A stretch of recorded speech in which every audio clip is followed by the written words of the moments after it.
concerned do solemnly swear that the evidence I shall give before the committee in the respect of matters before the committee shall be the truth and the whole truth and nothing but the truth, so help me God. Next will be your tabling of your management responses and supporting annexures. Let's start with the financial year 2021.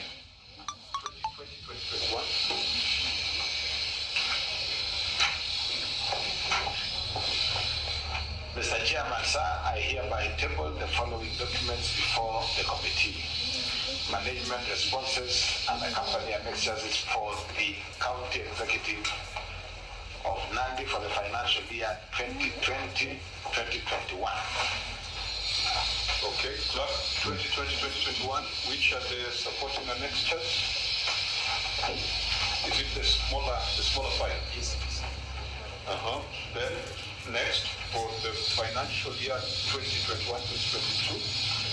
Mr. Chairman, sir, I hereby table the following documents before this committee. The management responses and accompanying annexures for the County Executive Committee for Nandi for the financial year 2021-2022. Okay, is this the legal document? Then we go to the receipt of revenue report for financial year 2021-2022. Mr. Chairman, sir, I wish to make a request that we were not able to finalize on this. We request that the Senate, the committee allows us to do this in within 7 days. We were not able to compile all the documentation for this year. Our apologies. Okay, first of all, let's first deal with what is commonly filed. For 2020-2021, have you been able to review the responses? Chair. 2021-2022. We also reviewed the responses for 2021. But in 2021-2022, we started the practice of preparing separate receivable revenue statements. What was your opinion on the receivable revenue statements for that financial year? Chair, our opinion was an adverse opinion for that particular year. And adverse, it basically means in plain English that you cannot tell whether money was stolen or not. And on the balance of completely money was stolen. That is what an adverse opinion is. Yes, so Governor, is there a reason why we don't have responses on that adverse opinion? Because I think it's the reason why you are here before many of the other governors. We say you are dealing with adverse opinion because that's where there's a smoking gun. An adverse opinion is a smoking gun. Is that what would be the reason why you are able to deal with others' qualified opinions but not this smoking gun of the receivable revenue statement? Chair, as indicated, that was an adverse opinion, and in dealing with them, the documentation were a bit bulky, and we were not able to put all the documentation in 2 times. Chair. You see, the thing is, if it was adverse at the time of audit, you'll be given an opportunity to come before the Senate to explain why it was adverse. You still have not taken that opportunity. Where else are you going to get the records? Because this is not expenditure, this is revenue. Actually, this should be the easiest thing to explain. It's the money you are collecting. It's not even expenditure. Expenditure has got longer schedules. Revenue is much easier. So even if you are to ask for 7 days, are you going to manufacture those documents in Nandi? No, Chair, we will not manufacture, we just put together the documentation. Now, honorable members, I think we must make a decision. Previously, when a county has come with half a job done, we have told them to go back home and get the full job done. In this case, the financial year 2020-2021 is done, but financial year 2021-2022 cannot be done without the report of the receiver of revenue. Let me get your views before we give direction. Senator Smith. Chair, it would have been prudent use of the resources for the team that has come from Nandi, if you are able to look at the 2 financial years, I was looking at the time, Honorable Chair, is now 11:30, and I think so that we are effective and for the convenience of the us as a committee, and so that we are able to do a very thorough job in the financial year 2021-2022, whose work is halfway done. I think I would propose that we allow the governor the 7 days that he has sought for, so that he can be able to put his house in order. But in the meantime, we look at I know this is not what we do every time. If you have invited you to, and Governor Sang has been a senator, I know. You've been invited to deal with the 2 financial years. The appropriate thing is that we either do the 2 financial years or we don't do. But Honorable Chair, I feel that we could do justice to this particular assembly, to this particular executive and the program Nandi, if you are to deal with the 2020-2021 financial year, and then allow the governor to put his house in order for the 7 days. I agree with you. The receiver of revenue statement is not something that should require a lot of time, because not much is required to be put together, so that we can then give them a fresh day to deal with the financial year 2021-2022. Senator Chirako. Chair, I think on the issue of lack of receiver of revenue in the subsequent financial year, I think since it is happening, we should not proceed with that financial year, but we proceed with the financial year 2020, the year under financial review, so that this working cannot be an escape for the governor not to account, because if we give a ruling where we cannot proceed, many governors, including my governor, will always find a perfect excuse to escape from accountability. Number 2, this receiver of revenue is one of the easiest things to do. McHugh governor is serving the 2nd term. If it was, and he need to make a ruling, Chair, because if it was a 1st term governor, we would be saying they are still grappling with how things should be done. But having served in the 2nd term, these should have been issues that should have been handled as appropriately as it should be, Chair, with ease and convenience. But now, to ensure that we prudent use of time and resources, I don't have a problem if we proceed with 2020-2021. But of course, the issue is, where was this documentation? Because it is like giving you the 2nd bite to the cherry.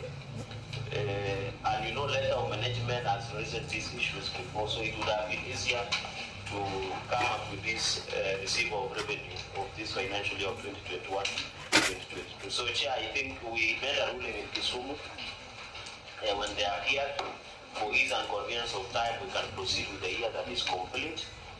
Then, as the committee can retreat and give direction further, so that we ensure we can make the ground run. Thank you, Senator Dulo. Chair, thank you very much. But just a small clarification, when the governor says 7 days, so does it mean it's going to appear before the Senate in 7 days, or is just submission of the report?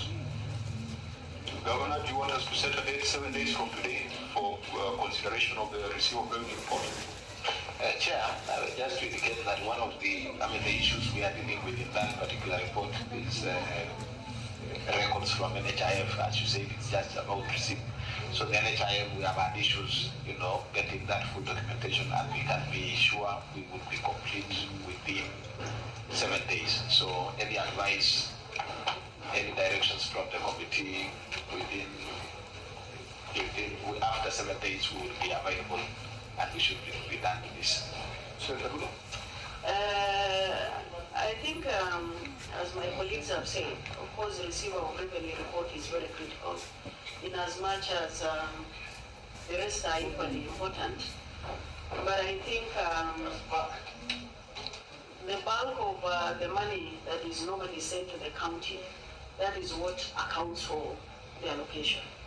And if that is out, then it means that the report is not complete, or even the response is not complete.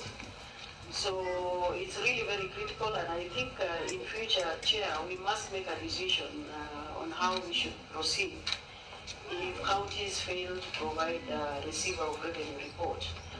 But now that Nandi County is here, we should actually utilize the time available, because sending them back will mean we'll have another 1 year backlog for Nandi County. But I think we must send a warning to the governors that it's really unacceptable. Receiver of revenue report is number one, and I think it should be submitted within the required time by the Senate. I thank you, Chair. Thank you, Senators. Is Mr. Nicholas Stewart present? Your county receiver of revenue? No, it's not here. Is he still in office? Yes. But why would he not come for a meeting where his report is to be discussed? Because I know you are the governor, the CEO, but Section 165 of the PFM gives a specific requirement on the receiver of revenue. You are paying this guy a salary, isn't it? On average, how much is the receiver of revenue being paid per month? On average, do you have anyone from HR here?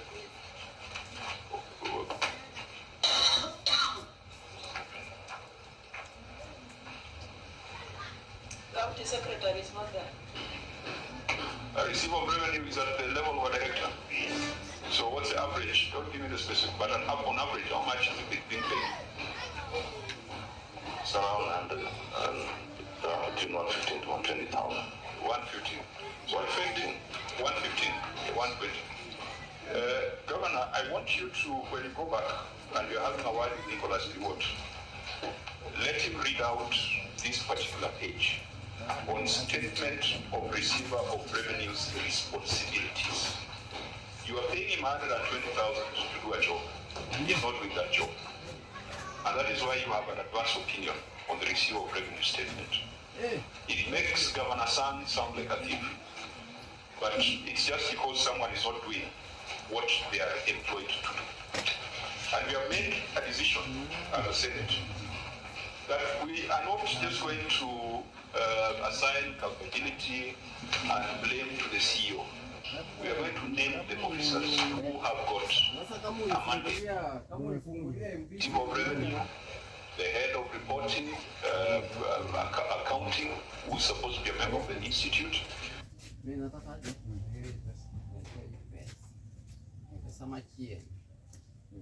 Five has given the receiver of revenue the responsibility for presentation of the receiver of revenue account and to give a true and fair picture of the state of affairs for that financial year. And it's a full page where the receiver of revenue undertakes and signs that they are of the opinion that the account gives true and fair view of the state of entities receiver of revenue transactions, further confirms the completeness of the accounting records maintained, and further confirms that the entity has complied fully with applicable government regulations. I think, Governor, it's easy to reprimand you as a CEO, but I think this reprimand must go directly to the person with the statutory responsibility. Ideally, you would not have accepted to proceed when only half the reports have been filed, but let's deal with, I want to agree with my colleagues that we can deal with 2020-2021, because in that year, reporting for on-source revenue was included in the main financial statements. So with that, members, Chair, on the receiver of revenue getting advance report, I think in private sector, when you get advance report, you are supposed to be fined. Yeah, that is it, as simple as that, but it looks like in Nandi you are rewarded. So anyway, let's have conversation and see how it looks like. I think that's, because I see an ISPAC number that assigned to the receiver of revenue, ISPAC number 15598. And clerks, this officer must be part of those officers we are recommending to the Institute of Certified Public Accountants for disciplinary action. No member of the Institute should sit comfortable with an adverse opinion or a disclaimer. That is only tolerated in government, but the Senate is not going to allow it. So please add Mr. Nicholas Stewart to the list of officers who need to be sanctioned and who need to be dealt with professionally. And Governor, you must also take such an administrative action on the officers. So if that is a consensus, then we will start with the report for the year ended 30th of June 2021. Auditor General, what was your opinion? Thank you, Chair. A report of the Auditor General on the County Executive of Nandi for the year ended 30th June 2021. The opinion was a qualified opinion. And if we go to the basis of the opinion, we will take an efficient approach to be able to address most of the issues that are before us. There were 26 issues that were raised by the Auditor General. How many of them have been resolved? We've said 7 issues have been resolved, 17 not resolved, and 7 partially addressed. That does not add up to 26. 31. The what? 26 is for 2020, 21, 22. 26 issues are for the financial year 2021, 2022, and the 31 issues are for the financial year 2020, 2021. So out of 31, you said how many resolved? 31. 7? 2020, 2021. Yes, we have said 7 have been resolved, 17 not resolved, and 7 partially addressed or partially resolved. So we will focus more on the partial and unresolved issues, and where an issue has been resolved, we will take note, and if the committee is satisfied, we will take the written responses. Starting with the basis for qualified opinion.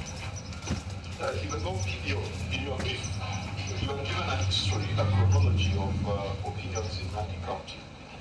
And I saw that the county had disclaimer opinions for 4 financial years.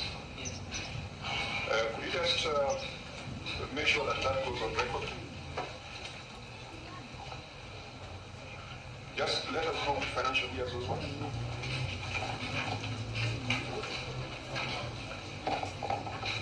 And Chair, for the onset of revolution from 2013 to 2016-17, we had a disclaimer opinion.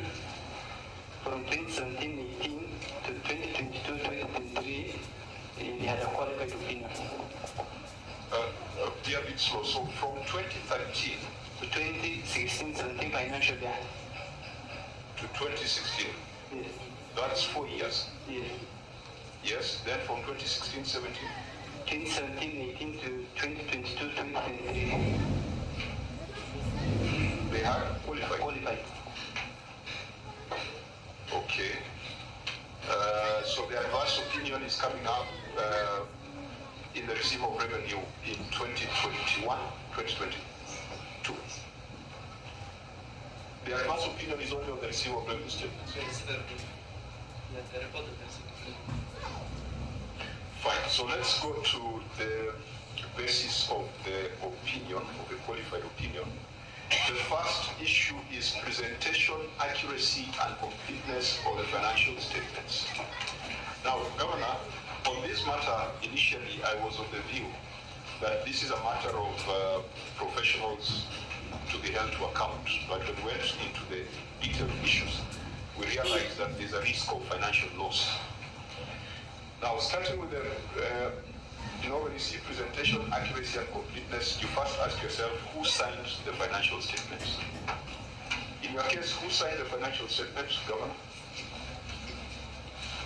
Who are the signatories? The chief officer, Who are called? Meshach Malakwen. Is Mr. Malakwen present? No, that is no longer the chief officer. But he's still in the county. No, He left the county. he left the county. Who was the other signatory?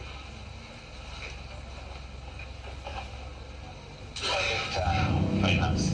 by the name Helen Kemboi. is Helen present. She is not present. She's still in the company. Yes, In what role?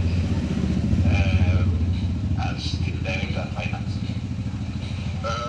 So why wouldn't Helen be present here to discuss a report which she signed as a professional? She is unwell. Point of order, Chair, is you are saying Ellen Kemboi is acting as the Director of Finance. Yeah, she was acting Director of Finance Then, then. but it is not indicated in the financial statements.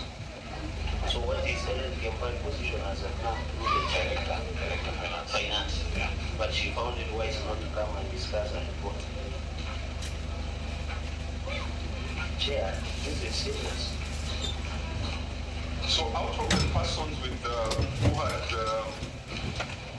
direct fiduciary responsibility for that financial year, how many of them are present?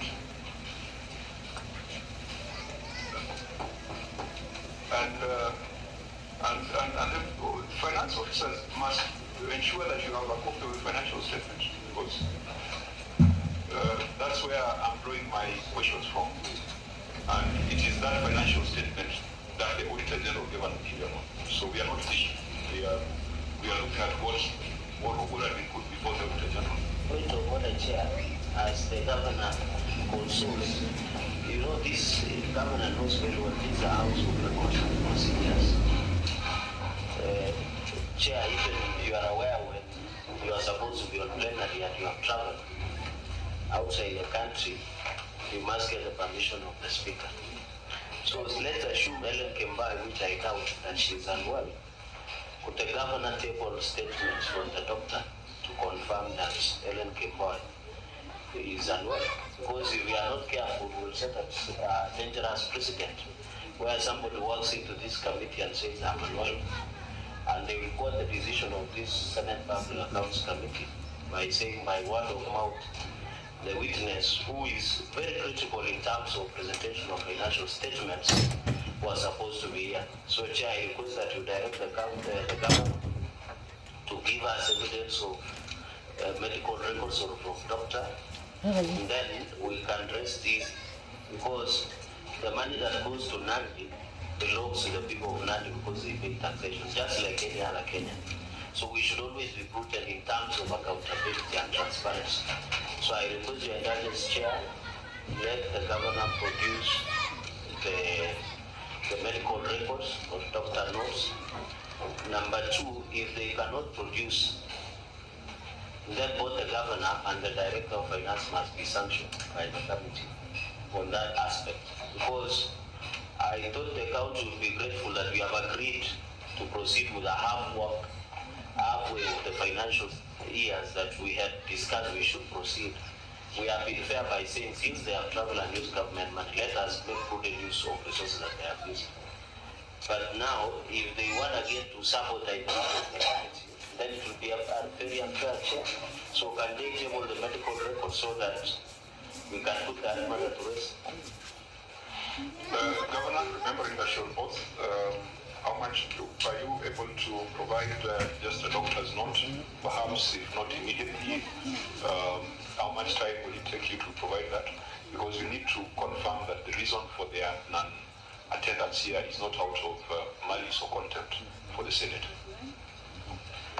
Chair, we do not have the document now, but we are just waiting and just inquiring from her to get that information right away.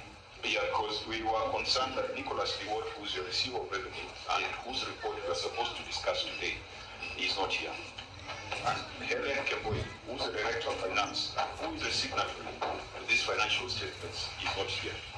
Now let's look at the other officers who are direct fiduciary responsibility. CPA Alfred Lagat, who was the CCM Finance and Economic Planning, is he still in that role? No. Is he still in the council? Yes. In what role? As CC Trade. Is he part of this delegation? No. Didn't you think it would have been fit for him to be present to discuss financial statements on the year when he was the CC Finance? Well, Chair, we thought that the current CEC finance would be able to handle it. Who is the current CC Finance? It's me, Chair. It's not Hilary Serem. Do we have, so Mr. Meshach Malakwen, you've said is no longer the Chief Officer Finance. Meshach Malakwen in these reports is indicated as Bachelor of Science in Agriculture and an MBA. I know the law does not strictly require one to be a CPA to be Chief Officer Finance, but did Meshach have any finance background or experience? Any public finance background or experience? Yeah, I worked as a manager in the TSF, but not really strong in finance. Was he planning tea? Or was planning tea? He was the manager. He was a manager in the TSF. Keyboard or was it keyboard? No, Eastern Produce. Not the keyboard box that is in this report. Okay, we will demonstrate to you why we are asking these questions. So Helen Kemboi, Director of Finance, is not here. CPA Priska Jepchirchir, who was Head of Budget and Economic Planning. Is she here? Yes, she is. She's now the current Chief Officer. She's now the Chief Officer, Finance. Yes. Who is Priska? So the reason why I've asked these questions is if you have, in terms of judiciary management, 3 CPS and 1 T placard, why then would the Auditor General raise an audit query on presentation and accuracy and completeness of the financial statements? And it appears that it's only Jessica Priska who's present. She's the only CPA who had fiduciary responsibility that year. What does it mean when the auditor queries the presentation and accuracy of your financial statements? Governor, again, we are not fishing. You remember we already said Nicholas Ward must be referred to the professional board. If it was an errant advocate, we would have done the same thing. Now you want to establish whether the other CPAs should follow suit.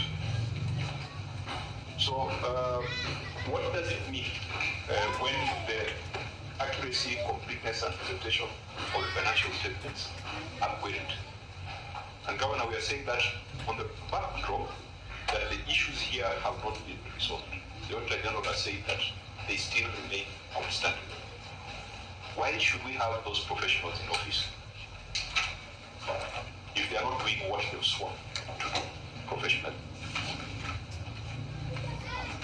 Maybe we hear from her because she's one of those cited here. Then we'll get your view as a CEO.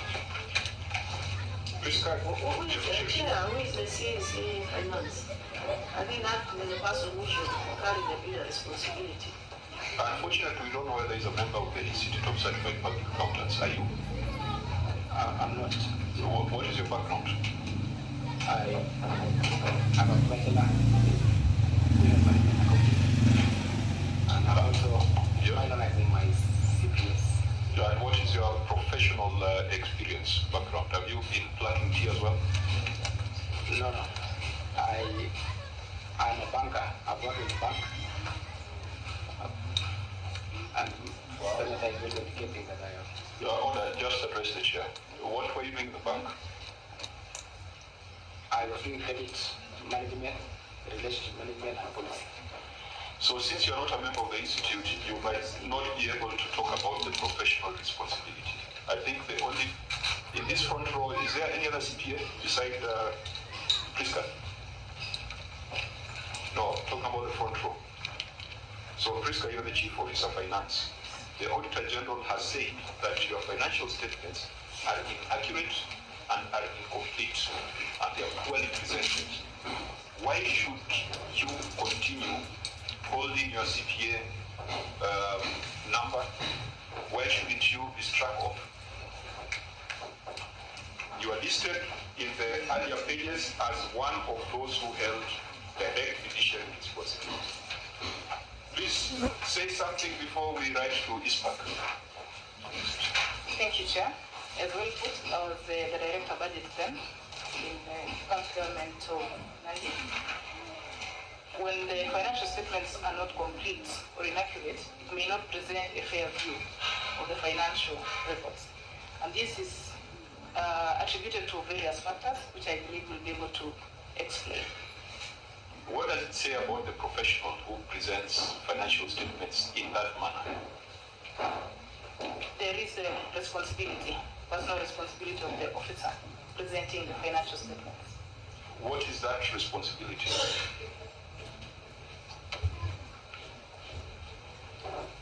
The profession of preparing the financial statements should ensure the financial statements present a fair view of the financial performance and records Correct. of the The organization. responsibility of a professional Yes. is to ensure accuracy Yes.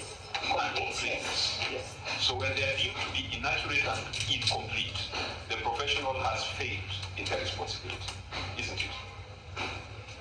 Partly and partly maybe to the factors contributing to the variances occurring and presenting the way the financial statements are. I have asked that question because the Auditor General has told us that the variances have not been addressed to date. So the financial statements were inaccurate then, they remain inaccurate now.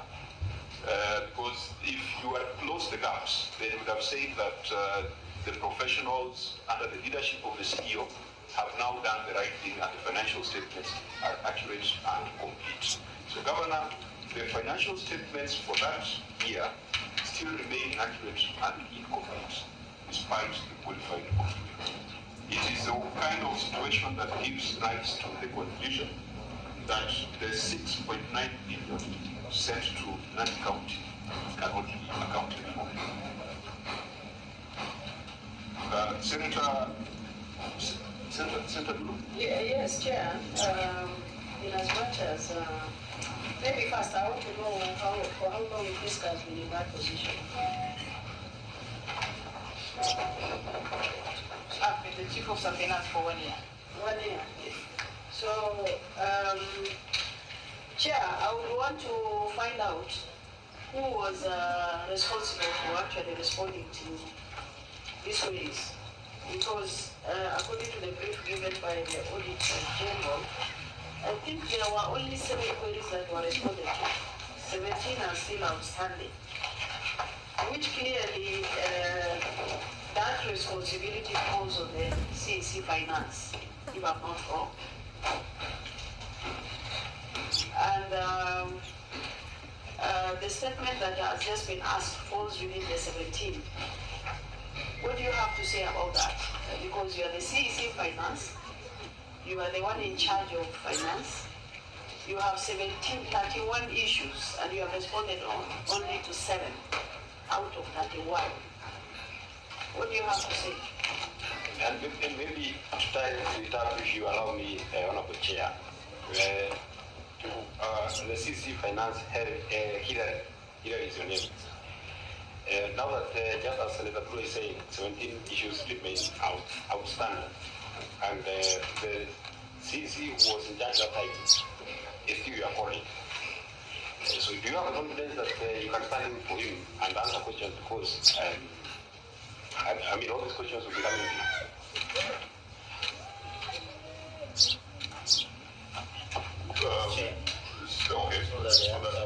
Number 1. 2 is that the Public Finance Management Act is very clear. It talks about responsibility of accounting officer. So 1, CPM Research Executive was part of judiciary management. It does not say the responsibility of a specific officer, but accounting officer. So, Chair, when the reading of Article Section 148, 196 of the Public Finance Management Act, it gives responsibilities of accounting officer and the consequences of non-compliance. So all these people who are supposed to have judiciary management must be held accountable. Chair, my thinking is, it is not coincidence that Ellen Kemboy and Governor will confirm this, Meshach Malakwen and Alfred Lagat are strategically absent. Because maybe Governor thought if they were here, they would reveal too much than what he thought it should be revealed.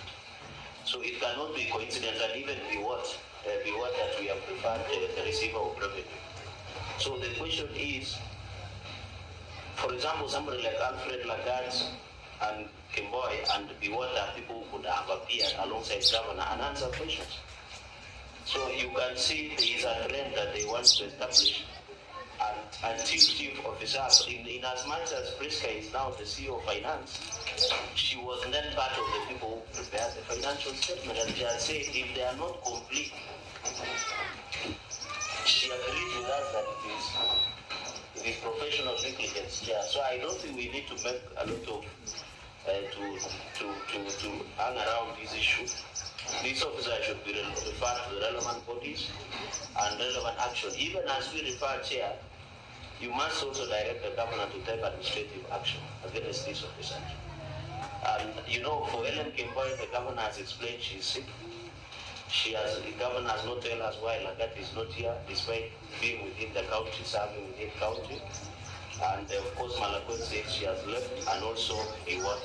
So these two people, Lagat and Biwot, Chair, no one has told us why they are absent. Maybe they're absent to hide something. Maybe the governor can answer that. But on the responsibility of accounting officers and public finance management, the consequences are very clear. I think to bring this to, so that we can, this conversation is going to help us to deal with all these issues from 1.11 all the way to 1.13. So do not be worried. We are not veering off the issues. We need to know where to assign responsibility. CEC Finance, you've been asked whether you are able to carry the cross. Can you respond? Yes, thank you, Chair. There were two issues directed to me. One is the one you just mentioned, the other one is as to why these issues are still outstanding. Chair, I will respond by saying, when we gave the responses, we gave out of good faith, and we are not yet aware, based on how the auditors have reviewed, as to which ones are still outstanding. Did you have a meeting with the auditor prior to coming to the Senate? Did you as CC Finance have a meeting with the Office of the Auditor General before today? Yes, when we submitted the documents. Or auditor, did you have a meeting with the client to tell them, you know, fine, you have submitted this, but it does not close the matter? Yes, we had a meeting to verify the documents. Apparently, they were coming in weeks, so you might not know. The final brief here, we worked on it up to the result. So was the CC part of that meeting? No. So CC, what are you saying? Why can't, remember the statement of management responsibility is signed by the CC of Finance. So how can you come into a meeting where you have not been part of the preparation? Was the governor part of the meeting? Yeah, let me make a clarification. I've just said,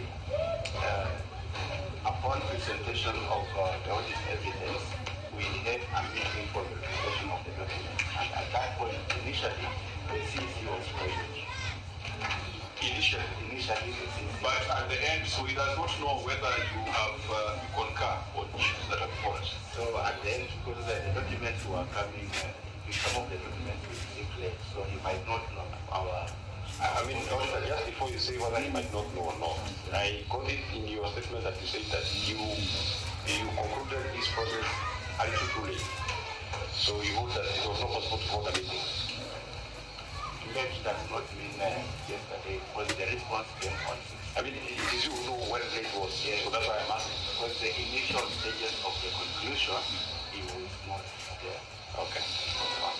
That's untidy, Governor, because if your CC Finance is not on the same page with the Auditor General, then you're going to have a lot of back and forth. Ultimately, the PFM Act gives him a lot of powers. And that's why he signed the statement of management responsibility. So CC, are you aware of the 17 issues that the Auditor General has?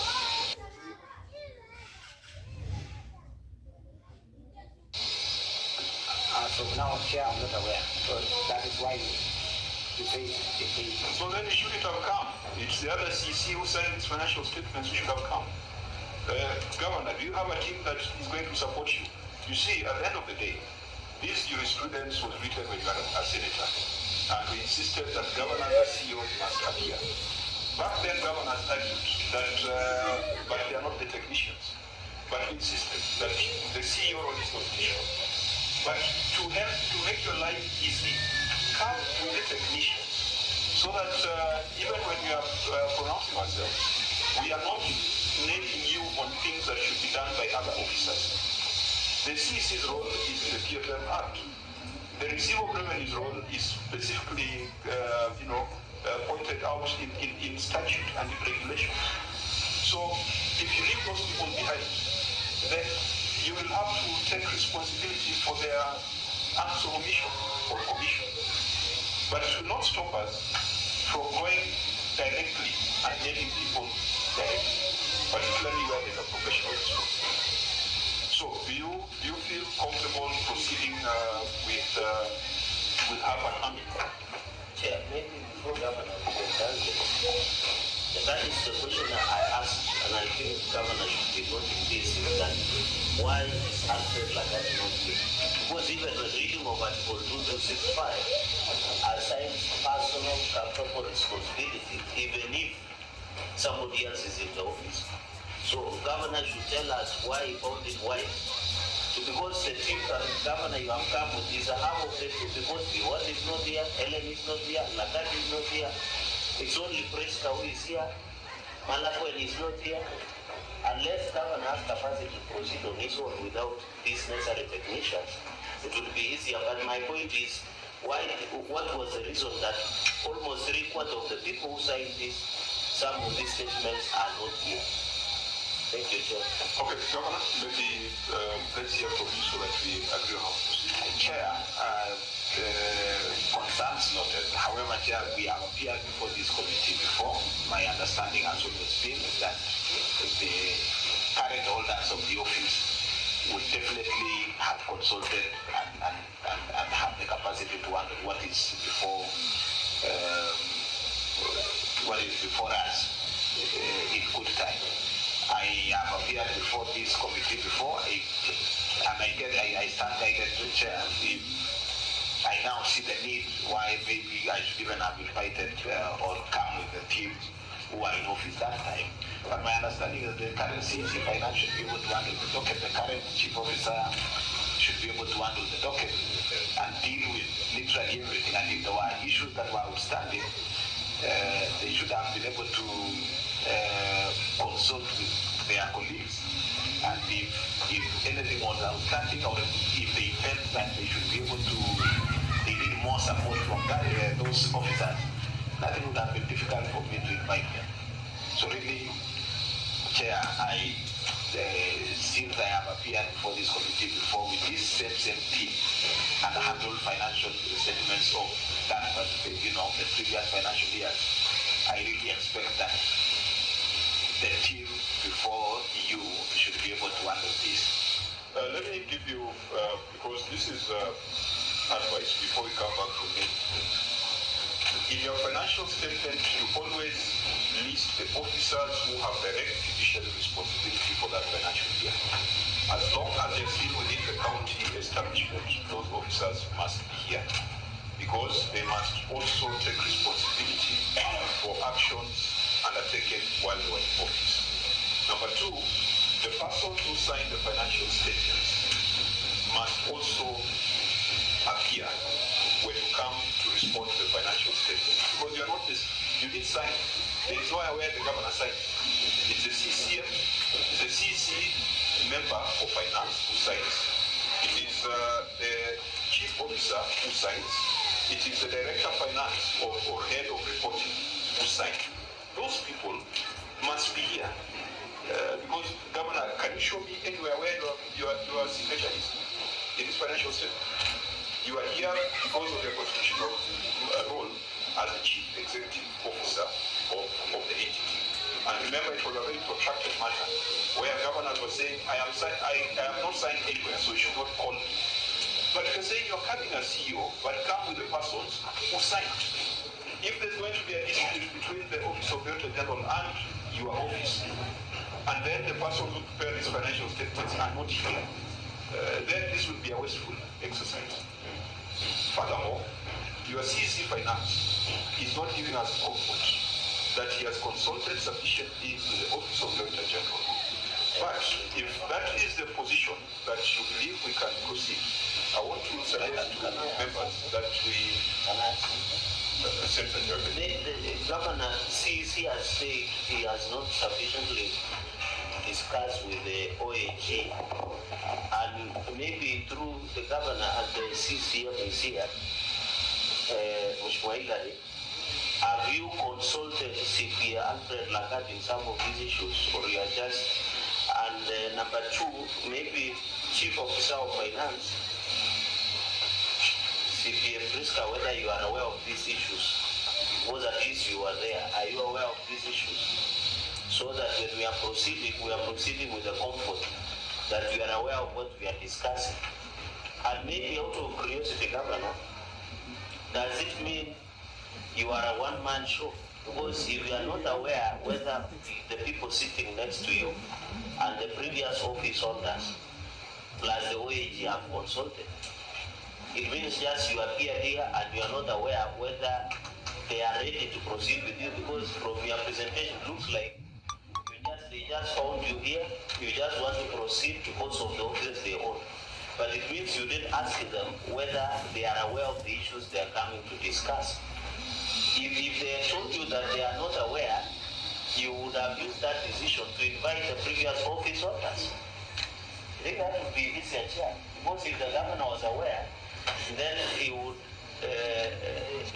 unless that governor, if you are operating an open door policy, your officer should have told you on these issues, we are aware of this at the point. Then it should have informed your position to bring Lagat and maybe Biwot and the rest to this meeting. Members, Honorable Chair, I think we find ourselves in a situation that is a bit not very tidy. Because I feel, and we have had this position as a committee, that the person who bears the overall responsibility is the governor. If then that is the position that we have taken as a committee then, and the governor feels that he is confident enough to proceed as a person who is the overall person who bears the responsibility, then I think, in my opinion, Honorable Chair, if he has been briefed by the previous office holder, it will be evident in the submission that you'll be making as we go on, so that we save on time. If the governor feels that he's confident for us to proceed, and he says, and anyway he has been a member of this Senate, and he says that he is ready and prepared to proceed with or without the previous officers. Because I ask myself, Honorable Chair, if we ever find ourselves in a situation that the governor comes to this proceeding alone, without the CECs, without the other two, and he says, I bear the overall responsibility of accounting, I am well briefed, these documents are mine, I'll be able to answer all the questions. What would we do in that particular kind of situation? And anyway, in most of the issues that we've been dealing with as a committee, it's only that Nandi is likely to have that kind of continuity, that the former CEC is still a member. In the case of Nyata, when they appeared before us, the former CEC is no longer the CEC now. But the CEC who sits before us, the CEC for Finance, who come and bear responsibility of what has been done by the other. So, now that Hillary has said that he's ready, the chief officer has said he's ready, the governor has said he's ready, let's proceed on our chair so that we are able to save on time and do the best that we can be able to do. I agree with the sentiment of my colleagues that it is fair that those who would have come, it would have made it easy for us. But now that they are not here, let's just proceed. I think this conversation really was not about whether to proceed or not. It had two arms to it. One was advisory on, and Governor, you'll agree with us that tradition evolved. What was tradition when you're in the Senate, in the first Senate, because of exposure and emerging issues. Things evolve. So, and retentions, and the schedule of 668,789,195 has been attacked. Now the comprehensive schedule of the full amount. you have talked of an overdraft of how much? How much was the overdraft?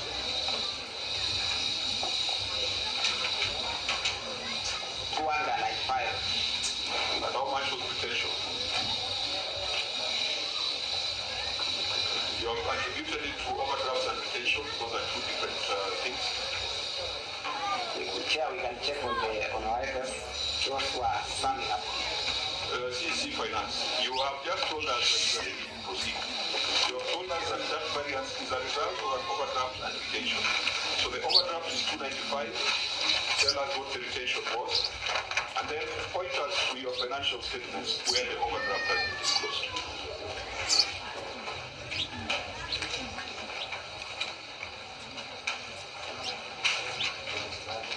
Where is the disclosure of the overdraft?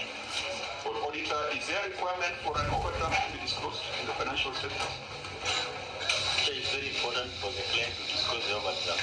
Okay, just point us to the disclosure of the 295. In the financial statements.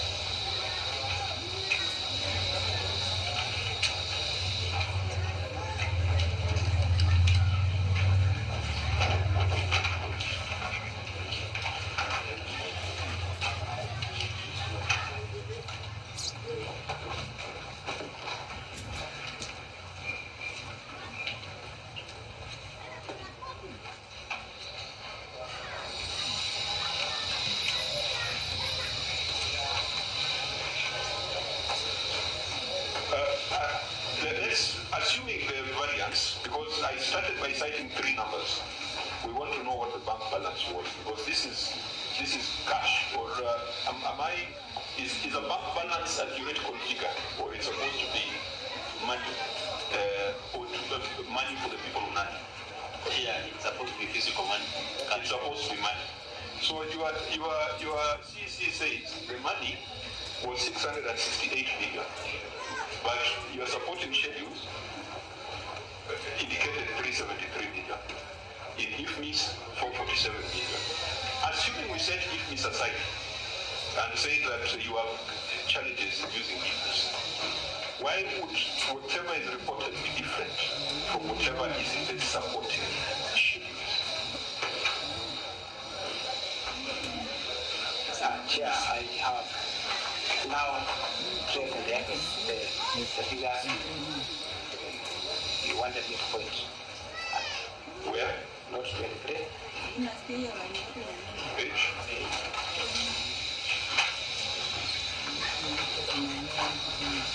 That is page 28.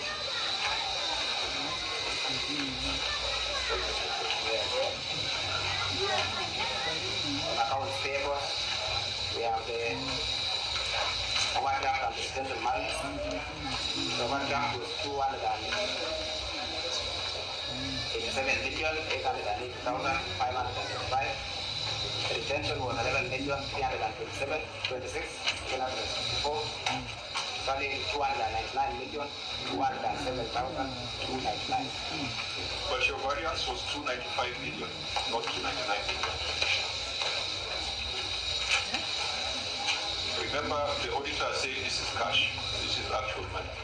So even a shilling or 10 or 100 makes a difference.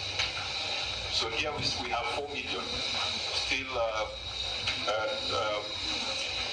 unexplained. Before we get to the other issues around overdrafts.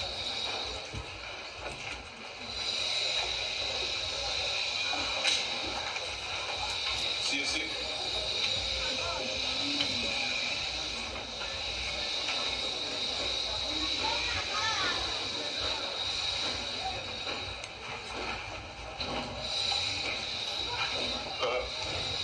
CC. So how do you close for us in the gap? If that added up to 295, we would have said it's okay. Then we go to the manner in which the overdraft was procured. It's 299, 299. We are not disputing that. I can see it. I can see it. But I can also see that the variance is 295, not 299. So unless you're just looking for something to answer.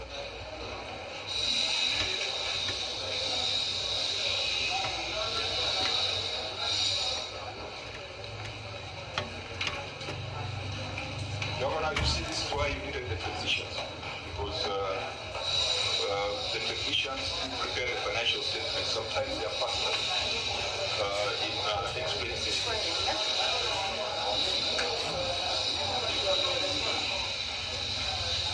Do we have an answer, or we just say that as Senator Onyonka comes on record?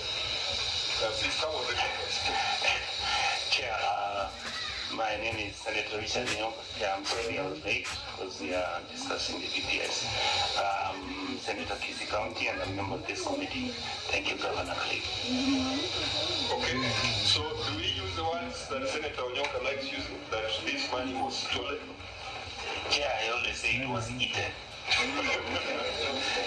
Not stolen. This one has been eaten. It was eaten. Wanahula. Governor Zak, are we going to say that 295 million was eaten? Chair, the variance that has been captured in the audit report may not be correct because You can't tell us that. Order, CC. And Governor, please tell the officers that you were part of the architect of the arrangements we have of oversight. And even some of the space and strength the Office of the Auditor General has, you and the team that were with in the first Senate worked very hard. It would be extremely unfortunate if your officer was to come here 3 years after this management, after this report has been laid on the table, to say that the Auditor General was wrong. I think I need to hear that clarification from you, because in his failure to explain his numbers, he is now turning on the Office of the Auditor General. We are not going to allow that. It's either you explain the numbers, or we say the money was stolen, and ask Kinoti, who was here, to follow up. But it cannot be that the Auditor General was wrong and your CCM Finance is right. Governor, I want you to go on record, Lord, because we must ensure that your team understands the role this office plays, and it should not be rubbished, because I know that you are part of us when you are working hard for this oversight. So, what advice do you give your officer on that assertion?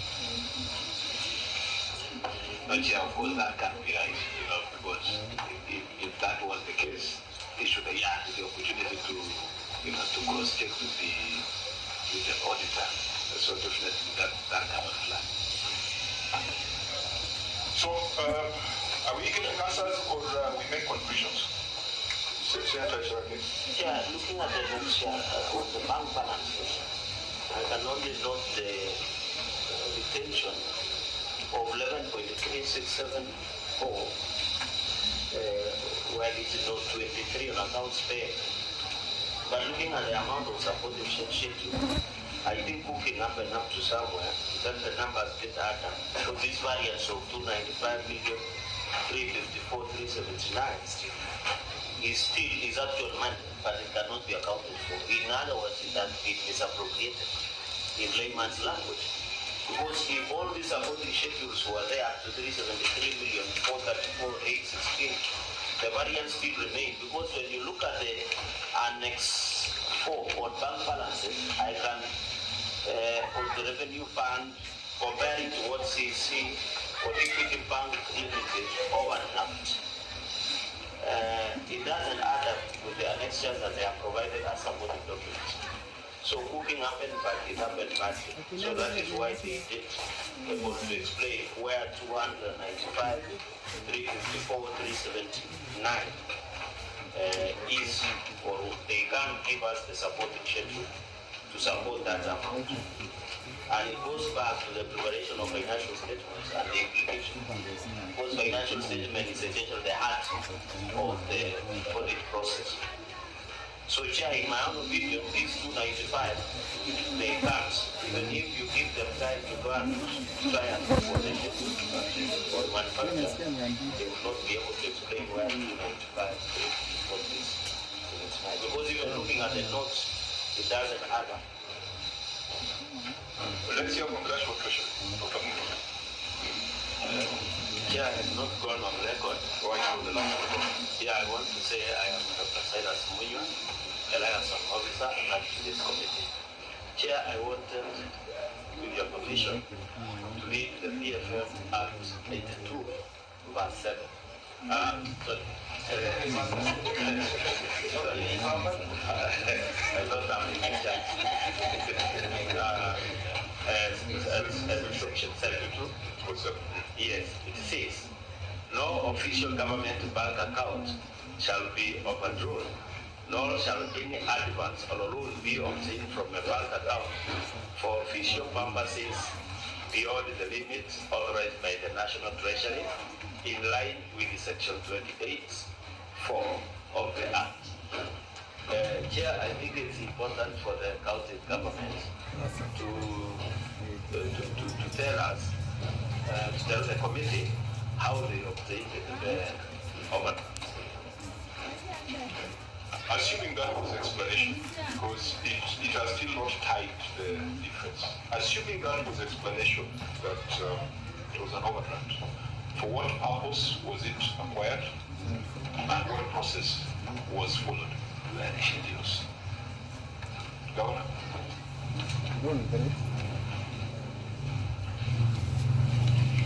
Chairman, we have issues in counties when we have delays in disbursements. And what we have done as counties to mitigate that unfortunate situation, particularly with regard to salaries for staff, is to have arrangements with our financial institutions that we work with, that they are able to advance salary to our staff. And once we have disbursements from National Treasury, we are able to settle those accounts. The process has always been through a motion before, a resolution of the county executive and a motion in the county assembly. We appreciate that this is a short view. It's an overdraft to sort out a challenge, a reality challenge of late disbursements by counties. It's not out of choice. We always try to ensure that our staff are able to, have their salaries in time for purposes of moving forward. So that is how we engaged, or we got ourselves into the bank overdraft. Governor, the argument you're making is actually not convincing. You know why? Because when he was asked, why do you have this variance of 275 million? He couldn't explain. If that was the reason why this money, was kept as an OD, he would have explained that immediately. Number two, he's answered my question. This money is actually cash. It's cash. And number three, the only option I have now is to ask the OAG to explain to us what they think has happened here. Chair, in addition, that's why it is important to have people who, because Governor is saying there was less disbursement of cash.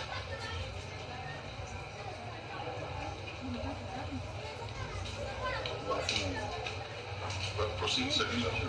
Governor, you are saying that there was delayed disbursement of cash, but according to the statement that was signed by CPN, Lagarde, CCM Finance and Economic Planning, on cash flows, he says, and it is on record because it's part of it. So which one we should be taking? Your statement by mouth or what is written here? because it says in the financial year 2021 there was a smooth cash flow compared to the previous financial year. This was a result of timely disbursements by the National Treasury. So you have written here as part of documentation, and you are seeing something contrary to what your CCM Finance and Plan has written.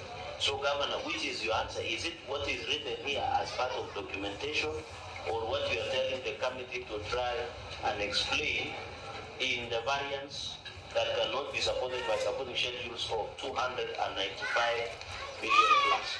Thank you, Chair. Senator Matthew, you also got Maybe so that we understand this particular matter, just as Senator Onyoka has asked, this variance of 295, in your response, in the bundle of document of your response, where would you point us to the explanation of the variance of 285 million? Because this is the document that you have given us. Well, you point out that this is the explanation for the variance of 295 million. Because Honorable Chair, without necessarily even looking at the financial statement, without looking at the document from the Auditor General, this is a query that came from the Auditor General. And your response, I can see your response speaking about 375 million, which were cash and cash equivalents after netting an overdraft of and retentions. The schedule of 68 million is hereby, and we want to see where do we find in your response the 295 million that was the variance that was cited by the Auditor General. Okay, so starting from Auditor General, maybe describe the problem to Senator Onyoka and maybe attempt to define what would be the solution. Then we come back to, yes, then we come back to the government. And maybe Chair, just from the Auditor General, so that even for the comfort of the county and ourselves, what is it that you expected that would explain this variance of 295 million? Thank you, Chair. I want to start by saying that the statement which has been made about netting off is not allowed in financial accounting. Because the moment you net off two accounts, you are avoiding disclosure. When you disclose only the net amount, there is information that is left out that will not be disclosed. Chair, when you look at the financial statement that's given on page 2, you will see that bank balancing under 21 is 668 million. Page 2 of the financial statement.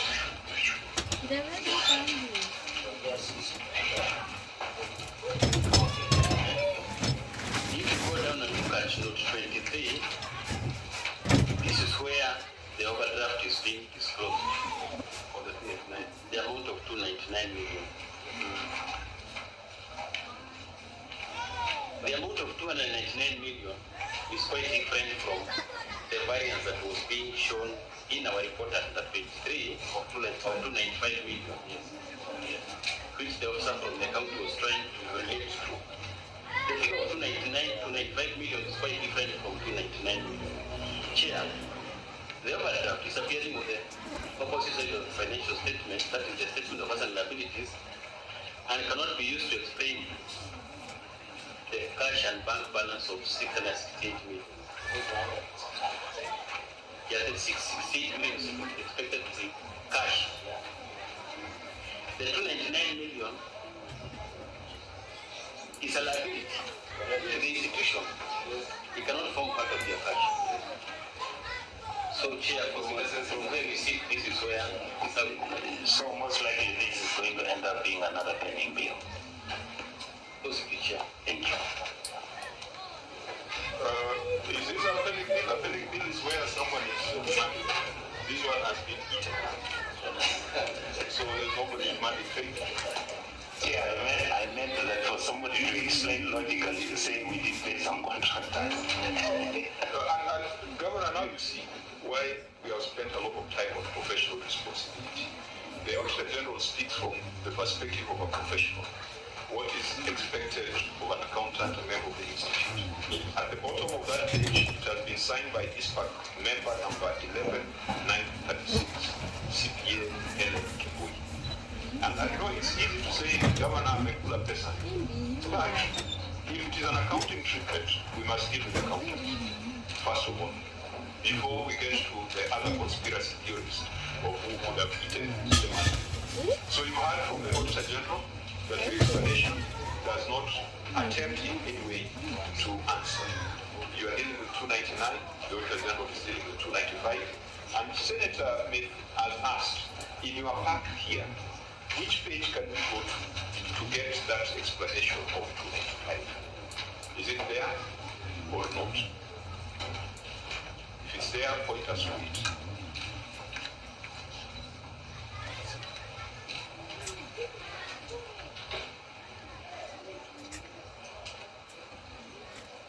Governor, maybe let's get your views on this before we move on. Well, Chair, I think it's like we are not able to give that explanation for now. What do you think is the likely fate of the 295 million?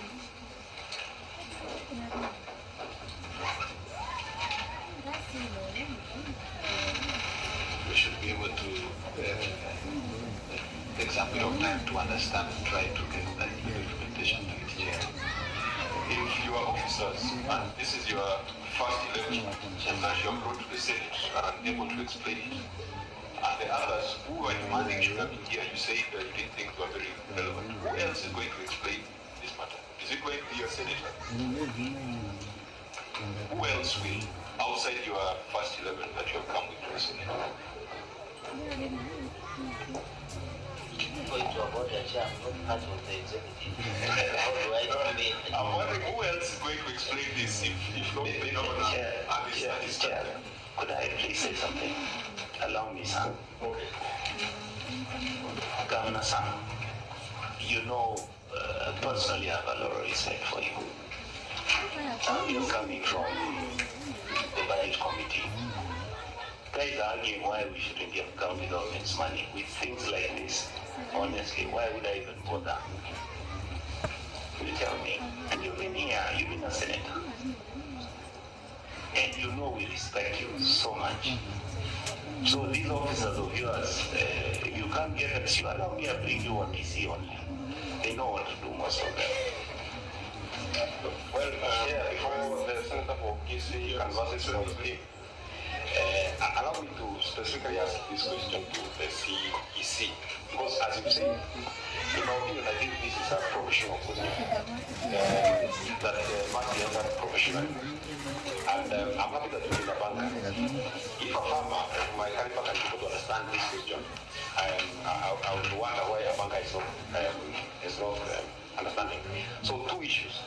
You, for one, then appreciate the reason why your meeting with the Auditor General was very, very important. Of course, what you said as your response, the Auditor General tells you that it's a different thing. And I could see it, even though I'm a farmer, I could tell that an overdraft cannot be part of your cash balance. But most important, what do you think, in your opinion, would be a sufficient response to the 295? Forget about what you said here because it does not answer. Forget about what you have said earlier because it also does not answer. What, in your opinion, as the person in charge of that particular department, would be the treatment? Forget about what the bank governor has said that you're not able to answer now. You are maybe getting to answer that question. But what, in your opinion, should be the treatment or should be the answer to the variance of 295 million? Chair, so that the answer both, I have seen in this annex down, annex number 4 bank balances. There is an FSA 299 with 853,245. What is this FSA for? Because I can see you have tried to add up to try and come up with 688, which means by the way, Chair, you have directed this 668, 789, 195 million is cash. And that is why the county have tried to give breakdown of the amount. And one is M-Pesa 299 without proper description. And that is 853,245. Then I thought the auditor, this money that comes from one bank and other conditional grants, I thought they have special purpose accounts. I thought the special purpose account is normally open as per the Public Finance and Management Act. Or what is normally the procedure before I proceed with my question? Maybe before the order answers, I think that is why, Honorable Vice Chair, the transfer to NARI does not tie up to the bank balance. It comes in as a different posting on the financial statement. The 3 million from NARI. I suppose it does not appear in the bank balances because it is not in the bank account of the county. It is in the special account as required by the PFMA. So Auditor General, should it be in a special purpose account? Thank you, Chair. Now, the procedure is that once they receive the donor funds through the CRF account, they transfer them to the special purpose account, and then from the special purpose account, it is now transferred to the main project account. Then looking, because this 668, 789, 195, Governor, what is this employees at 299 without description? Because it still comes back to the total bank balance, which is 668, 789, 195. Okay, I've seen the chief officer. Yeah, thank you, Chair. Yes. Responding to the M-Pesa question, this is the bank balances or the cash balances at our M-Pesa revenue collection account as at close of financial year. It had a balance of 853, 245.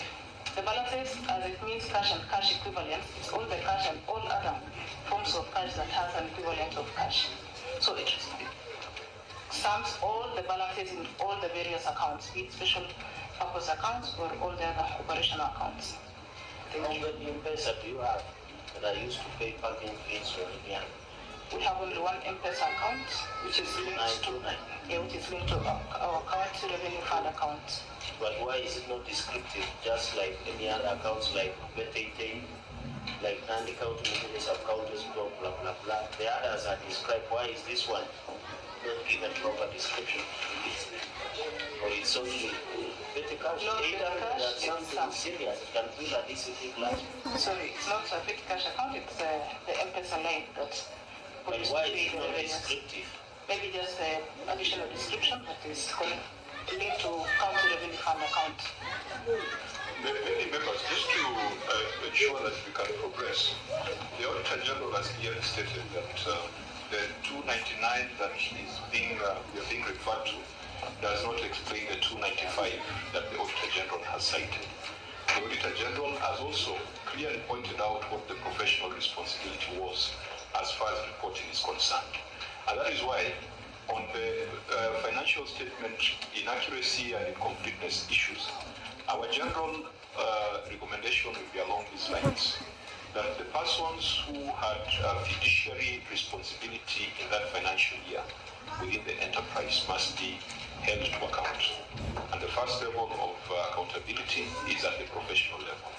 So all the CPAs who had professional responsibility, CPA Alfred Lagat, whether he's still CC or not, at that point he was a professional acting in a position that requires certain responsibilities. CPA Helen Kemboi, CPA Priska Jebchirchir, CPA Nicholas Bigot be referred to the Institute of Certified Public Accountants for disciplinary action on the account of rendering inaccurate and incomplete financial statements. And I think that once we get a report from the Institute, perhaps the next move the committee will make is to seek a resolution of the House that those persons should never be trusted with public resources, and that will keep their careers effective. Secondly, on the issue of the 295 million, the county is to adequately address it, and we take great concern because this is cash. This is not a theoretical figure. This is actual money. And we'll be asking the EACC to to carry out investigations on that matter because they have the capacity and make recommendations.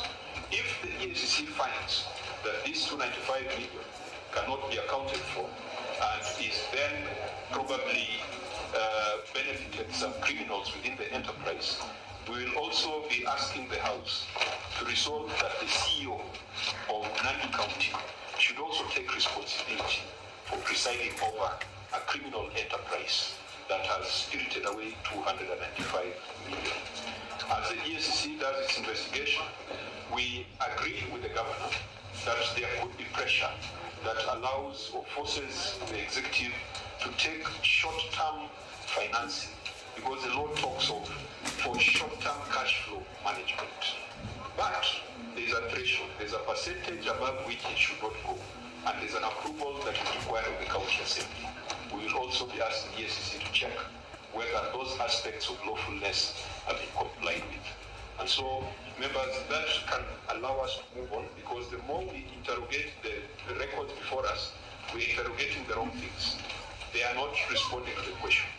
Let investigations be carried out on these 295 million, but the CPS must carry their cross because they have sworn an oath to be professional in all their undertakings.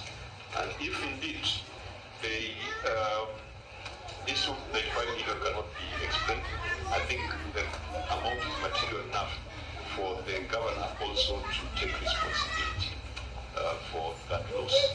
If you allow me, members, we can close the presentation accuracy and completeness of financial statement issues 1.1, 1.2, 1.3, 1.4 with that general recommendation. Unless there's a specific observation a member wants to make, but I think that general recommendation will take care of the inaccuracy of financial statements, which then will it's the same sets of records are not agreed. Yeah, so that can take us then to summary of fixed assets register. On this one, the Auditor General has reported that, Auditor, can you confirm whether the assets acquired during the period were properly accounted for? We have confirmed that assets acquired during the period were properly accounted for. We only had issues with assets that were historical assets previously owned by the defunct local authority. Considering that the financial statements takes care of all the county assets. Okay. Governor, just a broad question, because we've seen your written response, which we shall take. Our concern was assets acquired in the period, so those have been accounted for. The historical assets, and I just want to hear your view as someone who has sat in COG now for about 7 years, and who has sat in the Senate for 5 years. You were here when we were folding up the transition authority, and it was succeeded by IGRTC. This matter is still stuck. The matter of assets and liabilities of defunct local authorities. What is the problem and what is the solution? Chair, this matter has been under discussion, particularly the summit over a very long period of time. The arguments, the responsibility was given to IGTRC to do the, evaluation and the separation of those assets, and allocate to the two levels of government as per the law. The IGRTC has struggled with resources. That is what the explanation we have received at the summit. But interesting enough, Chair, I think the IGRTC has concluded that process. I was in discussions with the CEO of IGRTC today, and we already have a date where they are coming to hand over some of these assets. We are not very sure about the land. I think they are still working on the aspects of land, but in terms of movable assets, vehicles and the likes, they have started that process, and I think they will. What is the value of a vehicle that was handed over in 2013? Or a computer? unfortunately, as the law says, they still have to be handed over. So for us, really, what would be critical is the other, assets, land and everything, but we still have to receive even the movable assets. So we hope that IGRTC has concluded this, but we have pitched for them in the IBEC and in the summit that they get the resources they require to be able to conclude that process. What support do you need from the Senate in this exercise?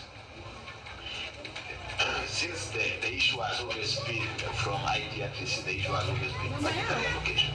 I am not very sure that, how far they are going with that, but I think if there is something that the Senate is to resource, particularly the Intergovernmental Technical Committee to conclude that assignment, but also give them timelines. As you resource them, give them timelines so that we are able to be to conclude this assignment.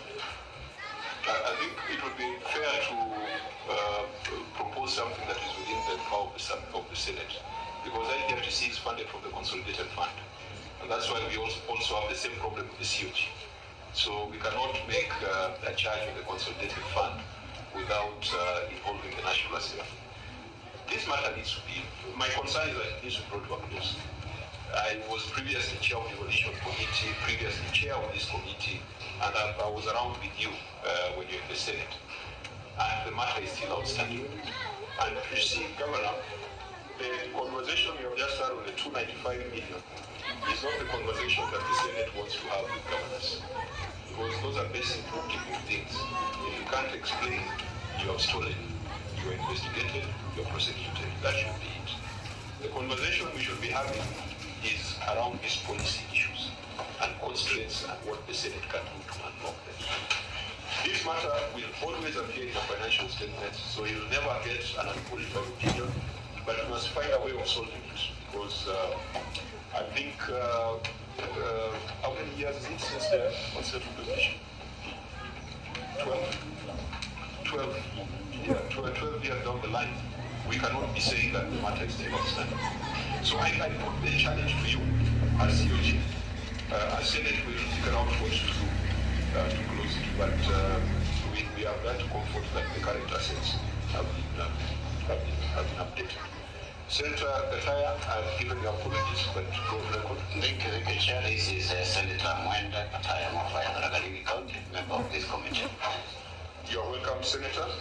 Now, I want us to move to the next issue on budgetary control and performance. We shall take note of your written responses. On on-source revenue, I'll skip that for now. We'll come back to it.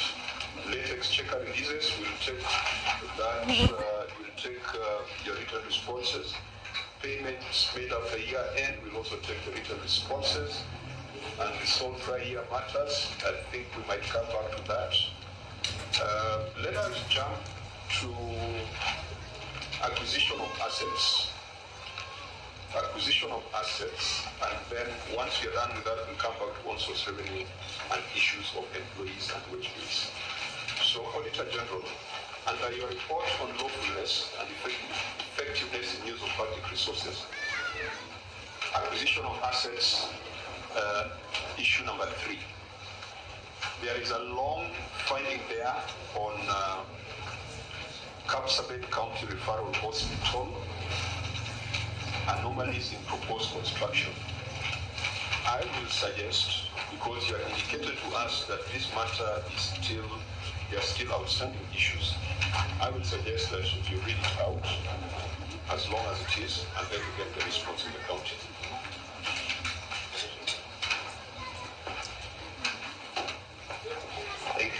Thank you, Chair. Issue number 3, acquisition of assets. 3.1, anomalies in proposed construction of new hospital with mother and baby unit at Kapsabet County Referral Hospital, contract number NDCG/TND/HS/21/2018-2019. I read the findings. The statement of receipts and payments for the year ended 30 June 2021 reflects acquisition of assets figure of Kenya shillings. This is 1 billion, 1.1 billion, which includes construction of buildings, figure Kenya shillings 353 million as detailed in Note 7 to the financial statement. An amount of Kenya shillings 70 million was paid to AFAM towards proposed construction of the new hospital with mother and baby unit at Kapsabet County Referral Hospital, contract number blah blah. The contract was signed on 17th August 2019, awarded to AFAM at a contract price of 409 million. Point of order. Yes. You say blah blah blah, the answer just say as indicated. As indicated. So that As indicated in the audit the answer report. will say blah blah blah. Thank you, Chair. As I say, just read it as per your finding. As indicated in the audit report. I'll repeat again. The contract was signed on 17th August 2019, awarded to the 17th April 2019, awarded to AFAM at a contract price of 409,813,441 for a duration of 2 years, 2 months and 2 weeks to coincide with the close of the financial year 2020-2021. However, the following observations were made. The procurement records reveal that the lowest evaluated bidder quoted Kenya shillings 409 million 813,441 against the engineer's estimate of Kenya shillings 370 million. In the professional opinion issued by the procurement officer, the office advised the department to negotiate with the successful firm to lower the price. However, no evidence was availed for the audit to show that any negotiations took place. The contract was therefore awarded to a company at a contract price of Kenya shillings 409,813,441, which exceeded the engineer's estimates by Kenya shillings 39,834,041. 2. The signed bill of quantities for the above construction revealed that one item was repeated twice, leading to a possible double payment by the end of the contract period. Section on location of site part C under clearing away states that the contractor shall remove all temporary works, rubbish, and surplus materials from the site as they accumulate, and upon completion of the work, remove and clear away all plant equipment, rubbish, and used materials and stains, and leave in a clean and tidy state to the reasonable satisfaction of the project management at an amount of Kenya shillings 500,000. Section F of the provision of works under removal of rubbish, etc., states, remove all rubbish and debris from the building and site as it accumulates, and at the completion of the works, and remove all plants, scaffoldings, and unused materials at completion at Kenya shillings 500.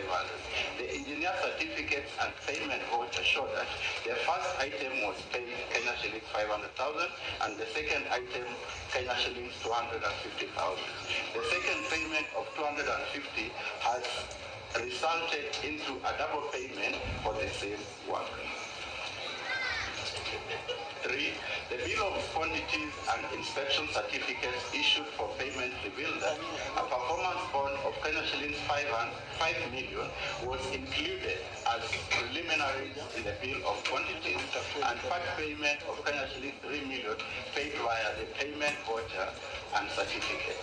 This is an irregularity since performance bond does not form part of payments made by a client to the contractor. 4. The bill of quantities and certificate issued to make payments revealed that a total of 5 million was provided for and paid to the contractor for insurance. However, no insurance policy document or certificate was availed for audit verification, contrary to bill of quantities under preliminary section for insurance, which states that the contractor shall insure as required in clause 30 of the condition of the contract and number No payment on account of work executed will be made to the contractor until he has certified the project manager either by production of insurance policy or an insurance certificate.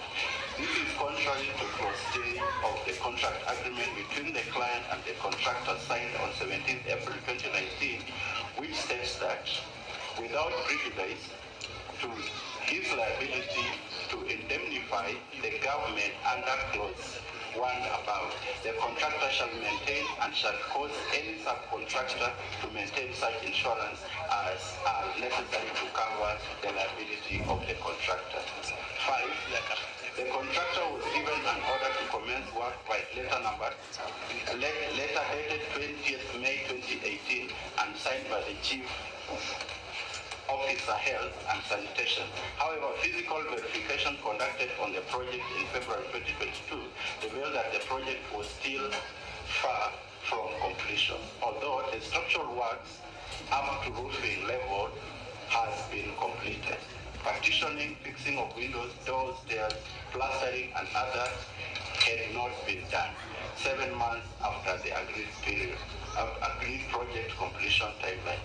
The project was estimated at 60% complete. Thank you, Chair. Okay, Governor, you may respond by reading out your written management response.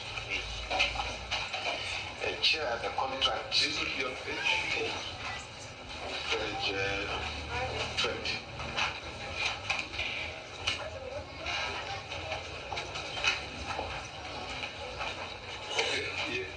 We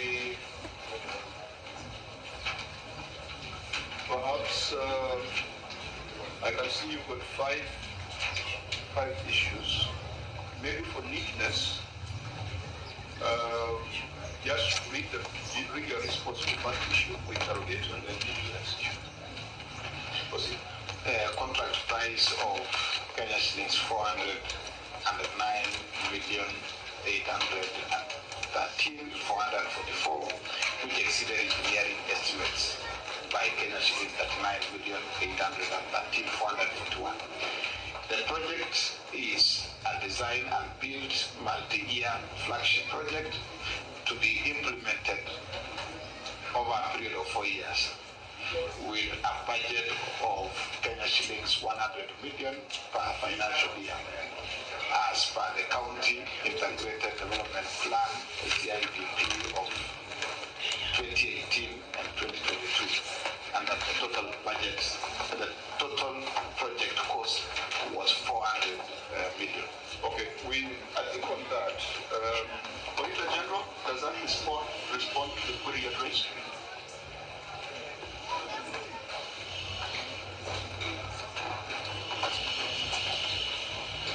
Okay, fine. The response is giving some insight on how the project was initiated and the budget for the project, but the finding that, or in our audit report, we had specific findings that should have been addressed specifically. Governor, are you accompanied by your head of procurement, head of supply chain? Where is Yoshi? Please just introduce yourself. Chair, my name is Kiro, yes, head of procurement. Kiro? Yeah. Are you a member of a professional body? Yes, I am. Which body? It's a regulated profession. Yes, sure. Similar to the ISPACs. Sure. Good. What is the role of a professional opinion issued by a procurement officer? It is to examine the entire process and give opinion on the lawfulness of the process to the accounting officer for approval or rejection. Is it binding? Yes, it is. So are you the one who did this professional opinion? Referred to here by the Auditor General? Yes. You're the one who did the professional opinion? Yes. Do we have a copy of that opinion here? So in your opinion, why did you advise for a negotiation to take place?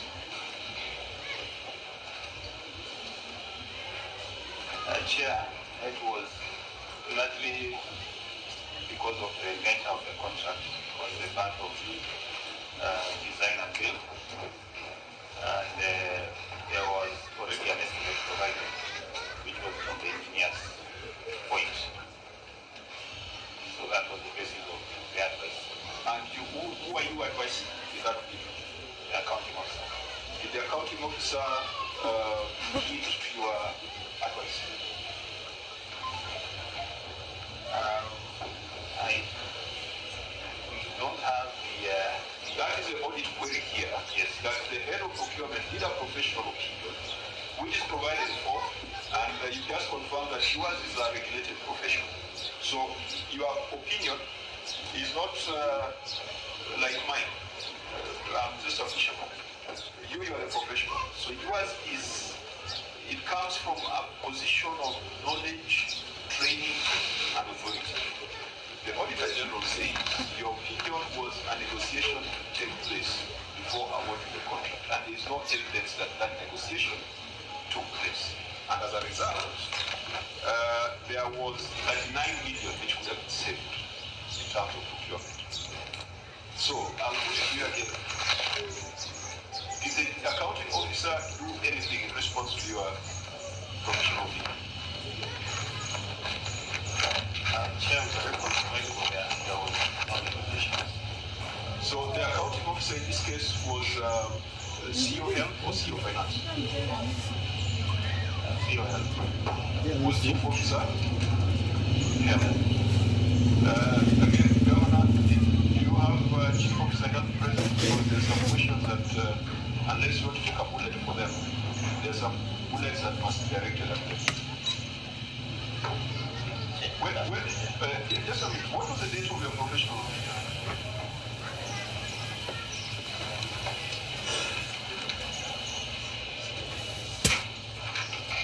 Is it anywhere in your annexures? Because the governor's response does not deal with what the Auditor General has raised.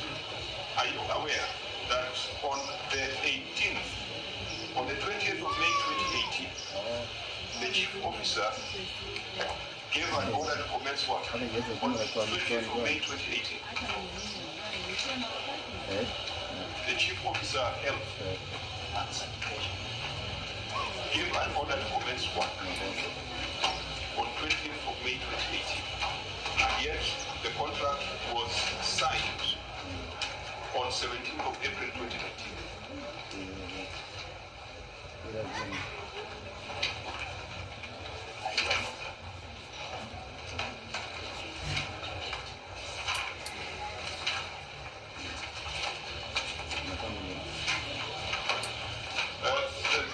Procurement, you are either aware or not. I would not be aware unless I have a document here. Yeah. So let's deal with what's within your purview. So what was the date of your professional opinion? I also don't have a copy here to confirm. Then what brought you to Nairobi? If your opinion, your professional opinion, is the one that is being cited, you came to Nairobi for fun. Governor, you can't join us unless the people who are supposed to respond. But yeah, you are still not getting away, Senator. You are the head of procurement. You understand what the law says. When you give an opinion, who do you consult other than the governor? The opinion is an advisory to the accounting officer. Thank you. In this case, who was the accounting officer? Chief officer. Where is he? Not here. So what are you doing here? So I think let's be fair to this gentleman. He did his job. Yes, but He rendered a professional opinion. I wish we could have a copy of that professional opinion. And I remember this guy did his job. The person who dropped the ball was the person who was supposed to consider that professional opinion. But Chair, the reason I raised the issue is if you go to the Procurement Act, do you have it there? It says you can't give an opinion without consulting the CEO, and the CEO then, his opinion actually will be considered. Now, for comfort of the, let me read section 84 of Public Procurement and Disposal Act number 33 of 2015, it says the head of procurement function of a procuring entity shall, alongside the report to the evaluation committee, as Secretariat comments, review the tender evaluation report and provide a side professional opinion to the accounting officer on the procurement or asset disposal proceedings. Subsection 2, the professional opinion under subsection 1 may provide a guidance on the procurement proceeding in the event of dissenting opinions between tender evaluation and awarding competition. Number 3, which is very key, in making a decision to award a tender, the accounting officer who was of health and sanitation shall take into the account the views of the head of procurement in the side professional opinion referred to in subsection 1. So the person who dropped the ball is the chief accounting officer of health and sanitation and should be cited as a Mr. Chairman, and I would want Mr. Jeffrey Tirov to just be as good as he was when he was writing that opinion, because it was not written in vain. You agree? I mean, there's no question that you answer. Just listen, because we are praising you for doing a good job. But where you want to do a bad job is when you don't want to answer questions as they should be. Why do you think that professional opinion is important? Because you say correctly that you drew the professional opinion from the engineer's estimate. Because maybe as the CC Finance is not, or even the governor, or even our ourselves here, we are not as technical to know how much it will cost to do this new hospital.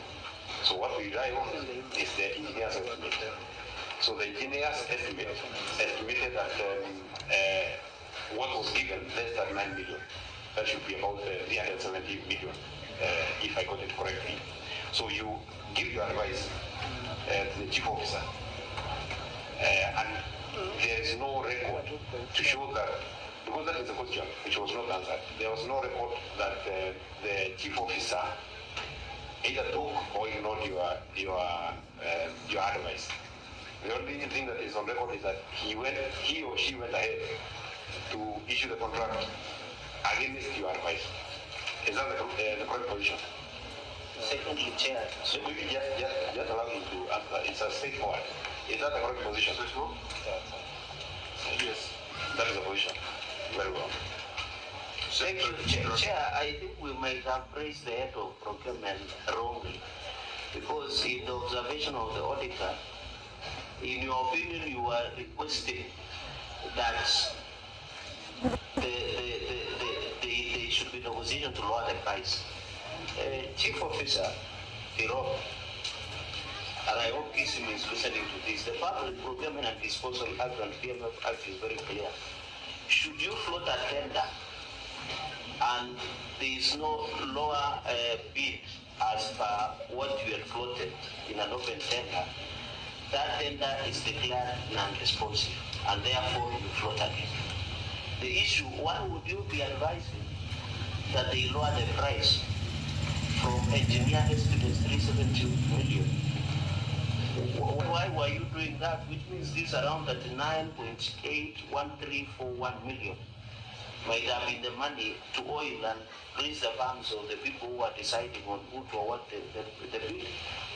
The professional opinion, as I know, Chair, under the Act, should be done in good faith, within the law, and regularly. I would have expected in your professional opinion, and Chair, it is very tragic that we don't have a copy, because it would have assisted us in asking.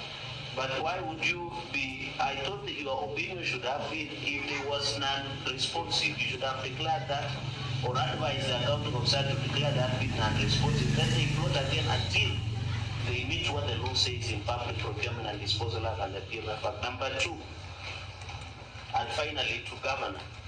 I think, Governor, you're answering the wrong question, because you are telling us in your management response, this is a flagship project implemented in 4 years.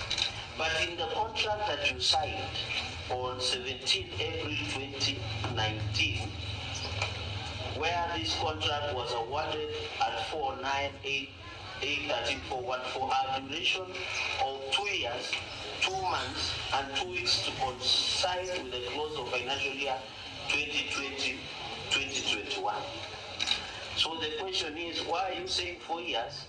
Yet in your contract, the contractor in on site is aware that this project of mother and baby unit at Kapsabet County Referral Hospital should have been done within 2.5 years. Because even if you were to take your answer, it is not answering what the auditor raised about governor awarding around 40 million, way above the budget estimates. And you know we are not new in Kenya. When you see such, then there would be possibility of disappropriation of this amount. So my question, why would you choose not to answer on that aspect of that project? And up to date, Chair, finally, the project is yet to be complete, which means it has gone beyond 2 years, 2 months, and 2 weeks. So my earlier question was to the head of public procurement, and then the second question is number 2 on the governor of answering, not answering the question at all. Maybe Chair, just allow me 1 minute to type the first question that has been asked by the Vice Chair to the head of procurement. Because you say in your nature of the advice to the accounting officer, you advise them to negotiate. The Vice Chair was an opinion that the correct position would have been to declare that bid non-responsive.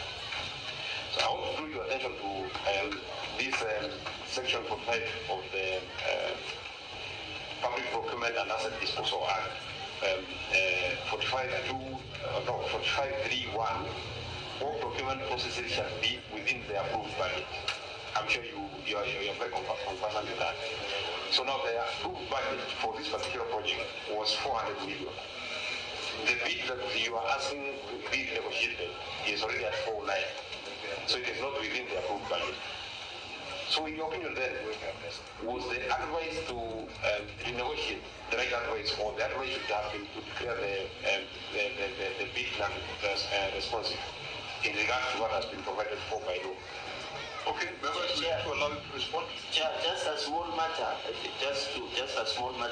think Metu has done a good job there. But just Mr. Jaffe Tiro, you are a member of Kenya Institute of Supply Management. Even me, I'm a lawyer, so is your boss. So is your boss next to you. We have numbers. Are you a registered with procurement for this Kenya Institute? Give us them. Thank you, Chair. Okay, let's start with the easier one. Do you have registration numbers like other professional bodies? Yes, Chair. What's your number? 75887. 75887. I think we need to allow you to respond, or the governor to respond to this matter, because when we were doing the brief of the Office of the Auditor General, there is concern that the manner in which this project was conceived leaves a lot to desire. And the question is whether we should procure an abortion or we should carry the baby to term. It's almost 4 years since this conception, and there's still nothing to show. So as we are advised to go issue by issue, so members, we don't need to, let's not jump. Let's start first on this professional opinion, and then tell us on what basis of law were you seeking a negotiation. You can point us to that. We are also learning. Because the senator is of the view that you should have declared it unresponsive. But on what basis of law did you seek negotiation? Okay, thank you, Chair. In the response, the aspect of multi-year budgeting for flagship project was cited largely because projects of that nature will live beyond one financial year budgeting. That was the basis of the voting of the CIDP, which in the sense it means that I think for us to proceed, just deal directly with what you've asked. okay. You had asked the department to negotiate with a successful firm to lower the price. What is the legal basis for that request? All right, thank you. So the act or regulation, just point us to that. the aspect that led to that opinion, Chair, is the fact that this project had a it. So the basis of law is that for professional services, you are allowed to negotiate. Which section? I'm asking for the section of the Act or regulation that gave you the professional mandate to seek a renegotiation.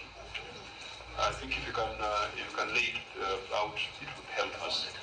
Then we go to the next part to ask whether the chief officer heeded to your professional opinion. And then we go to the third leg, where we are talking about prudence compared to the procurement plan and the budget. I think those are the issues in this query. The rest we shall deal with after hearing the governor's next response.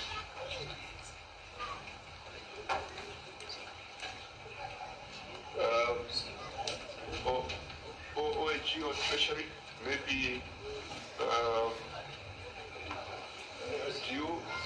what provision allows the procurement officer to direct a negotiation? Chair, negotiation can only be done after the award. After The award. the award. You cannot come before. And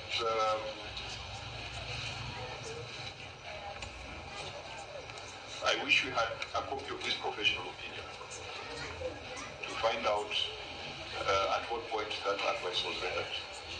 But Governor, I think you should be concerned. These are things that if this guy eats and sleeps and breathes procurement, these are things that you should be able to furnish us with from his fingertips. Hey, procurement, what are you searching? Are you searching for your professional opinion? No, Or you're going through the Procurement Act? The act where you refer me to court. And so, Sure. you know, if you go to the Bible to look for something, unless you know the verse, it will take you a whole day to find it. Do you know which section you should be going to?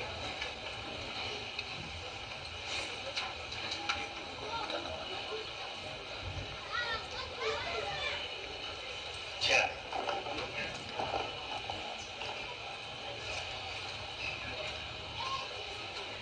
Senator Onyongo. Chair, I'm actually wondering, I don't know whether I could be wrong. If you look at this report from page 9, and you are to page 12, you start from 8. 3-1, are you with me, Chair? You start with 3-3-1, you go to 3-2, 3-4.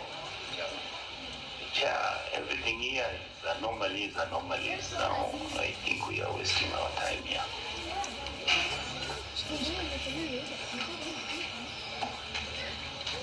I think for us to make progress, the head of procurement, we praise you, we are about to withdraw our praise. Because if you are a member of Kenya Institute of Supplies Management, and you've been at this job for that long, it's like Senator Cherargei, who knows whether to look for something in the Old Testament or in the New Testament.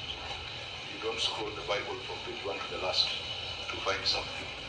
So we are becoming a bit worried whether you are in good standing with the Kenya Institute of Supply Management. We will allow him a little bit of time to find that legal basis, but we are leaving issue number 1, taking the view that the head of procurement advised that certain steps be taken which could have saved the county 39 billion. The chief officer went ahead to contract, and so there was an avoidable loss of 39 billion on the part of Nandi. We go to the second issue. Chair, there was a question to Governor, he didn't answer part 1. So this management response, should we resist it? Because he only answered casually instead of responding to Roman 1, where the question was, why was professional opinion not taken? So in his management response, he just said that. What I would advise, because there were about five sub issues there, we just go through all of them and take a view whether the governor is responding seriously or not. So, Governor, we are not giving you an opportunity to read your response on issue number 2, the the signed bill of quantities. Yeah, just read it. Read your response. On the possible double payment by the end of the contract period, the response is that there was no repetition in the bill of quantities, but C, under clearing away and the section F provision on works and the removal of rubbish. While part C of the bill of quantities relates to works prior to the commencement of the construction, section F relates to works during the construction. The first payment of 500,000 was paid to the contractor for clearing the site immediately after taking over. This included the demolition of existing structures, strong buildings, relocation of water and sewer lines, and cutting away of debris to allow construction commencement. The second payment of 250,000 was paid to the contractor for clearing debris accumulation as the project continued. As that, and that the balance of 250 will be paid at the end of the project. Okay, you have used more words to explain 250,000 than 39 billion. But be that as it may, Auditor General, does that explanation make sense? Thank you, Chair. In his explanation, he has talked of section C and he has talked of section F. So considering that these were monies paid for activities in different sections of the DQ, we'd consider his response for this speech satisfactory or adequate. I think, members, in terms of materiality, let's get the response on number 3, performance bond. Governor, on performance bond. The payment of cash 3 million on the above account was an error, and that the same amount will be recovered from the contractor in subsequent payments before the project completion.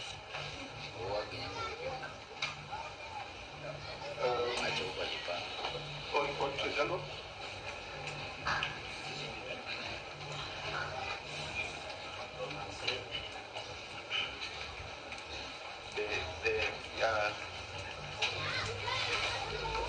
Thank you, Chair.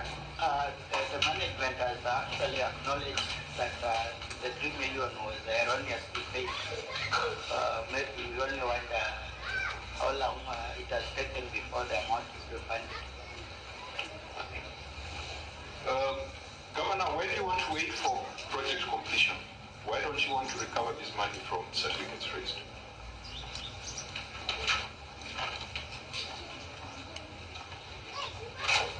Chair, the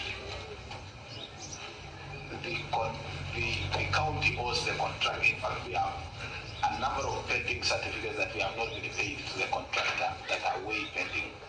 So already the contractor is way ahead of, in terms of the works done, and the county is lagging behind in terms of payments, and therefore the 3 million will definitely be recovered. Is there a money already? Yes. We have evidence of that. Yes, there is. Is it before? Yes. Point of order, Chair. Annex 8. I think the governor is misleading the committee. Because in the contract it says 2 years, 2 months, 2 weeks to the close of the financial 2020-2021. So when the governor is saying they are lacking in terms of paying, and yet this is around from 2020 around 3 to 4 years that this project is incomplete. So what does it mean? I thought in fact the person who should be surcharged is the contractor because he had delayed in the completion, while this he should have come that one as a pending in case he had completed the project. Chair, the contract period has been extended severally due to various reasons, but the contract is still valid now. Chair, we are not contesting the issue of validity of the contract, but the timeline. And I think, Governor, where is the evidence of the same? Because even in our briefing in the morning with OAG, the issue is timeline and value for money. So OAG has when in subsequent audit even this year, were you able to cite any extension of contract documents apart from the original contract? Through the chair, have you been able to cite the extension of contract? Maybe chair. We can We may need to refer to the current budget certificate for 2023. That was that aspect. So out of curiosity, Governor, as the total contracts are moved from the target of 4.9, since you have been extending, has there been any variation on when the extension of contract has been done? Yes, I know there have been variations, but I can't be able to give the exact details because also we have had variations in terms of the scope of work, additional works included, and therefore, through the extension of, we have had variations with regard to time, but also scope of work. So it means, through the chair, it means this 400 million as move is a moving target. Because you had said in CITP, 100 million, and the projects you had budgeted at 400 million. So this target keeps moving. Because you continue varying. Yes, we have had variations on account of on account of the implementation of the project, and that comes with a cost. The danger here is maybe so that I don't just let me point something out on what the Senator Chair is complaining. There's a little bit of disjoint that we must ensure we establish. And I've just looked at our proceedings last time that we appeared before this committee. We asked the same questions. On this project, it was supposed to be a clear report on what percentage has been done, what percentage has been paid, what variations have been undertaken. And I think that is what we had directed when we met, because we engaged in this conversation of approximate figures. Now, we would have expected, Governor, that you would come back on this particular matter with a more precise report on what has happened on this project. What percentage is complete? What percentage has been certified and paid? What variations have been undertaken? If there's been change in service providers, a small, a much more concise update rather than what we're seeing here.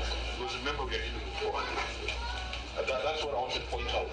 And if you have that information, give it to us. And I didn't want to use my show because it is in regard to that question that you have put to the governor about the demand letter on this 3 million, which in your bundle of document, I have seen that you have written that demand letter. But I wonder whether it is suspicious because it was done 8 days ago. And I'm sure this question has been there for a long time. But from what I can gather, this demand letter was done on the 15th of February 2024. So I'm sure you will not have recovered it by now. Why would it take that long to do a demand letter? I think, Senator, maybe you should also note that there is no evidence that this letter was received by Edo and Sons Limited, because it is a county-generated document. The only stamp there is County 15th of April 2024. So this would only, if we were to say the glass is half full, we would say that it is a declaration of intent, but not of action. Governor, have you seen that letter that you provided? Yes. Yeah, because this letter to us does not look like something that has been action. It's more of an intent. But I think let's come back to what is before us. Do you have that breakdown that gives us the actual status of this project? Because that's what we asked for the last time you appeared before us. Remember last time it was part of a long list of projects, and we touched on it and we said we needed greater precision on the percentage done, percentage certified, percentage paid, variations, current contractor, completion date, etc. I would have expected that to be part of your report. Yeah, Chair, because it's a continuous, it's a contract that is running up to now. We can be able to, if we want to give status as of now, it will be the status of now. By in 1 month or 2 months, it keeps on changing. So if you direct us, we can be able to provide the status as of now. But it is even in the current audit, we can be able to provide. Yeah, because the way you gave us a letter dated 15th of April 2024, you would have given us a status of the project as at 15th of April 2024, which was the last day for you to submit responses to the Senate. Chair, we did address ourselves to the specific questions, but I think I see the value, and we just given you that specific report. But since we have also our reports on monitoring and evaluation, this is a complete report that you can give even within 2 or 3 days in terms of just Governor, status. Sub item 5 deals with that particular question. But let's just go systematically. So on the performance board, we have seen some intent to claw back the money from the contractor, and we'll ask the Auditor General to keep an eye on that. Let's go to insurance. 5 million for insurance. Governor, what is your response? On the insurance cover of 5 million, there is an insurance for the project as stipulated in clause J of the contract agreement signed on 17th April 2019. The same document is annexed 8B, the insurance certificate. Now, whereas in the issue of the bond, Auditor General, you had indicated that it is not the client to pay for the bond. For the insurance, is it admissible for the client to pay for the insurance cover, for the Wi-Fi in this case? Yes, Chair. Okay. In the documents you have submitted to support that query, I see the scope of cover, but I don't see the premium. Show me where the premium of 5 million is indicated, because that is the amount that was advanced to the contractor to pay for the insurance.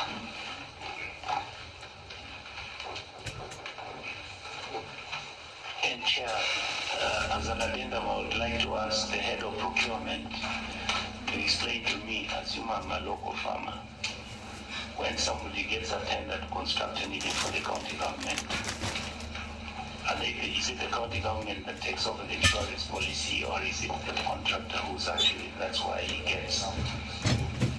Yeah, explain to me, I'm a bit confused.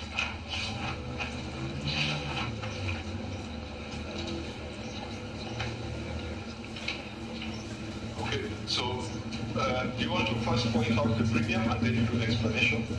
Could you point us to the premium? You have attached evidence that the 5 million is sent to the contractor bought insurance. I am seeing cover notes here. An insurance cover note will show you the period, the scope of cover in terms of sums assured, and it will also show you the premium. Where is the evidence that for 4 million limit on this one person, you spend 5 million pensions? And you know why insurance rates about it. So show us where Amaco, the insurance company, has indicated that they received 5 million for that cover. Chair, on the back of the policy, the cover policy, there are figures. Which one? The limits of companies' liability mentioned the figures that relate to premiums. Those are not premiums.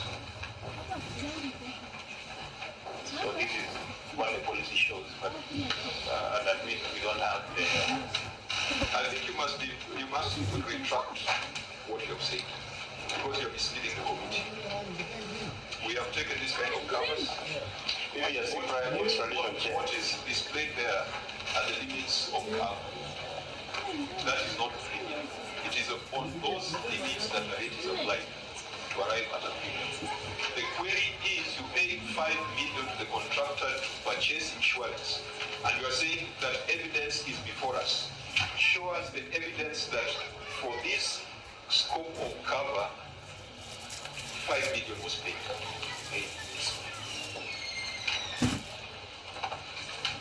Chair, that's clear. You don't have that document here. So, again, what were you responding to? What were you responding to by letting the governor read through all this? What are you responding to? The question was not on the scope of cover. The question was the premium that has already been advanced to the contractor. And this then just tells us perhaps you are advancing monies to the contractor so that you can share. We have seen that in 46 other counties. This is it. This is it. This is another smoking gun. 5 million paid. This cover, if you look at it, this cover would probably not even cost you $1 million shillings.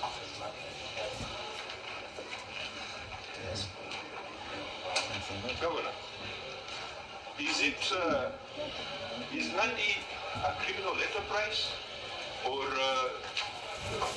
what is happening? You must seek justification for some of these expenditure. If 5 million was for insurance, then you must bring to the Senate a document that shows that 5 million was received for insurance.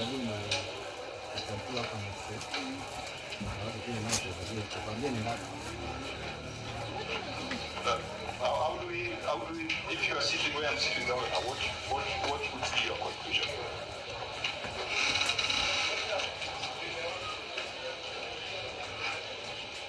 I have never known you to be hesitant. Now I'm something into the house. Chair, I think Governor needs people to work for him. Not necessarily kisses, but We can get somebody from Europe even. upright professionals.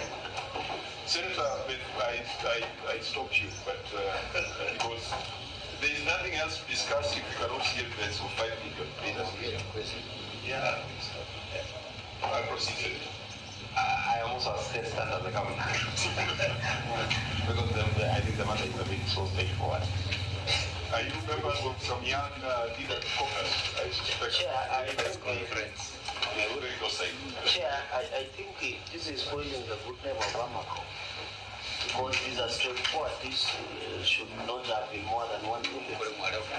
And Chair, I don't think why are you presumptuous that these people are not working? It is the governor who is not taking advice. He runs one-man show from the way I know him. So you cannot blame the workers. Because if the eating was done, then governor was at the middle of the table when it was being served. You cannot excuse it. Because Article 2265 is very clear. So long as you are the chief officer, you must be aware of what is happening. And that is why it's here.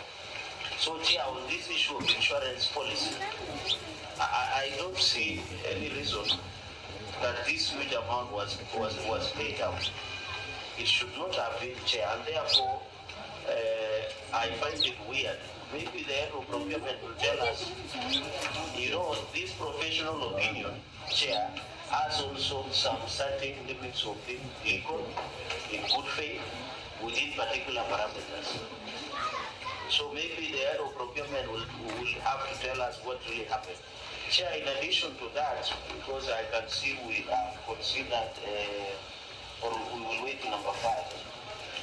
Yeah, I think number five will address the question you had asked, which was the actual status. Chair, I wanted to, I'm always a good listener. The governor said he is not aware of the extensions that are made. And that is why I have proven that governor is running one-man show. Because in contract extension number 8C, which is the bundle of the governor that is tabled under oath, it talks about contract extension. The governor said he is not aware of how much has been varied. Governor, when you look at the document that was signed on 28 April 2023, which is part of your bundle, number 4, clause number 4, the procuring entity covenants to pay the contractor in consideration of execution and completion of the works and remedy of the defects. And the defects should have been the liability of contractor, unless you have a new contractor on site. So that is made in bad faith, because why would I be paid for making my own mistake?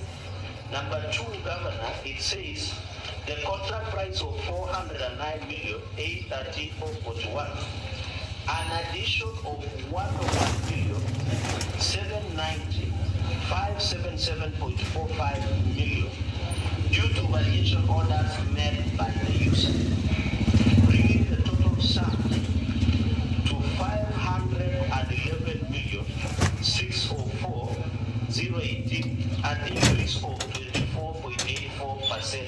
Of course, you ensure it does not go beyond the variation of 25%, as may become possible. So as of April last year, and Chair, the Governor did an extension of 1 year from the previous contract to expiry of 31st May 2024. And I passed there when you were in recess, Chair, and I noticed it only been painted white. The structure is there, but the painting has been done white. And Governor, the 1 year is coming to an end in the next less than a month from now, because today is on 23rd April 2024, which is less than a month. So my question, Governor, did you mislead the committee intentionally by saying you don't know how much the project is at now, but yet your documents say your project, that project is 500. So, Chair, you can tell from this project, this is an illegitimate child from the conception, but we have agreed will not abort because the Kenyan money has been used. But the Governor continues to illegally and irregularly allow the child to grow in a very wrong way. So my question is to the Governor in this extension of time, was there any due diligence that was done to increase from 409? Once we are going 409 because it had gone beyond budget, engineer budget estimates of 370 million. It has moved from 370 to 409, from 409 to 511. Of course, you argue that it is still within the barrier as the PMF Act of 25%, and it is 1 year. This is the same contractor you have been extending from the previous almost 3 to 4 years. So what will you tell us with this extension of contract, and of course to the head of procurement on the aspect of this? And finally, Chair, so that I finish on that, OAG, have you been able to cite physical verification of the project as of late time you went there? I don't know which date you went there, maybe you can inform the committee. And were you able to get the support of the county officials in accessing the site, looking at works, because Governor is already paying defects. So the project in itself is in question, because if you are saying you want to remedy the defects, it means even you didn't have the confidence with the contract, because why would I pay for defects? Yet you know very well that the contractor is up to the standard. So my question, the last question, Chair, because there are three to the procurement, to Governor and OAG, were you able to visit the site, physical verification? Did you cite any documentation? Were you able to even talk to site engineer and look at the quality of works? And what is the tender? Because of time, we allow, let's start with the OAG. Did you do a site visit or a project verification? Thank you, Chair. Yes, a team from OAG visited the site on 18th, that is last week, Thursday. And it was found out that the project was still ongoing at around 90% completion. So that is our status. There is a wiring work that was still going on. Was it just a visual inspection, or you are looking at the certificates raised? No, actually this was just a visual visit. Oh, that was visual. The committee. Governor, you have referred to Annexure 8D on current status report. I've been looking for it because it's what I've been asking for earlier. Is it before us? Has anyone seen Annexure 8D? You have referred to Annexure 8D as giving us the current status report.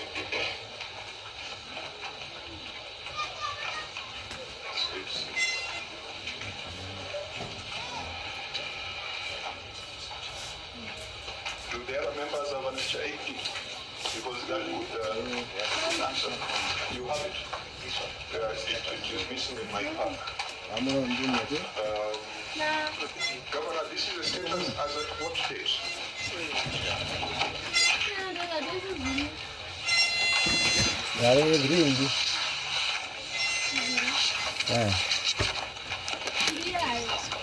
Yeah. 2 weeks ago. Where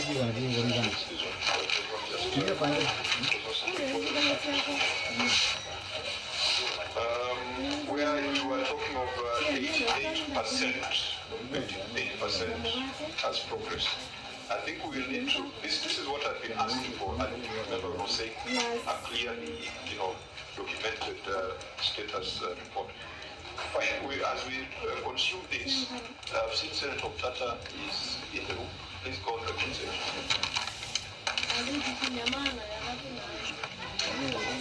Chairman, Honorable Senators, Your Excellency, Governor Fernandi, and your team. My name is Okiya Mutatu Koiti, Senator from Busia and a member of this committee. You're most welcome. Thank you, Senator Otara. You have clarified something that has been bothering whether you are the senator for Busia or the senator from Busia. I'm a senator of Kenya from Busia. Yes, I think that's how it should be. If you go to the Senate in the US, they will say Cherargei senator from Nandi, rather than senator for Nandi. He's senator for Kenya. He's only from Nandi. Now, let's come back to the question that Senator the Senator Cherargei asked. Governor, was a question addressed to you. Just respond to it at procurement. Make very brief responses if you want us to conclude this report. Can you recall what the Senator asked? Governor? I think one of the questions that the Senator had asked was the variation at the time. Again, we had anticipated that by next month, end of next month, the indicated period, we should be done. Again, there are quite a number of factors that we may not be able to conclude by next month, maybe another extension of 2 or 3 months. So we will cross that bridge. Members, every time we have been in doubt as to the prudence of expenditure on some of these projects, we have asked the Public Works to give us an expert opinion. I think we even went to Seoul with Public Works officials. These projects that started from a budget of 370 million and moved to 409 and now it's 511 million, it would be very difficult for us to say that this project is going on and it is a proper charge on public resources. We might want to ask for expert opinion from our Ministry of Public Works because it's growing every day. ONG, do you really have the tools and capacity to answer those questions of prudence, or it needs to go to a specialized agency? I think from where we see that apart from just very documentation that given by the management, we may not have that skill and knowledge to take that kind of facility. As you have proposed, I think that would be the right idea. So there's an element of prudence and then there's an element of lawfulness. Now there are unlawful activities that we've already seen on the bonds, on the insurance covers, because the failure to provide a proper cover note that indicates the premiums tells us that the 5 million was stolen. But then there's a matter here under sub 5. Governor, that your chief officer gave an order to commence the work on 20th of May 2018. How can this be true if work commenced in 2019? Because we have pressed the Auditor General very hard to tell us whether this was an error in reporting. And the auditor asserts that they have seen a letter dated 2018 giving orders for the work to commence. How could work commence before procurement?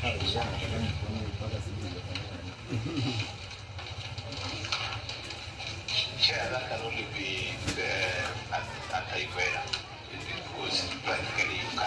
this one before the procurement is concluded. That cannot be a typo.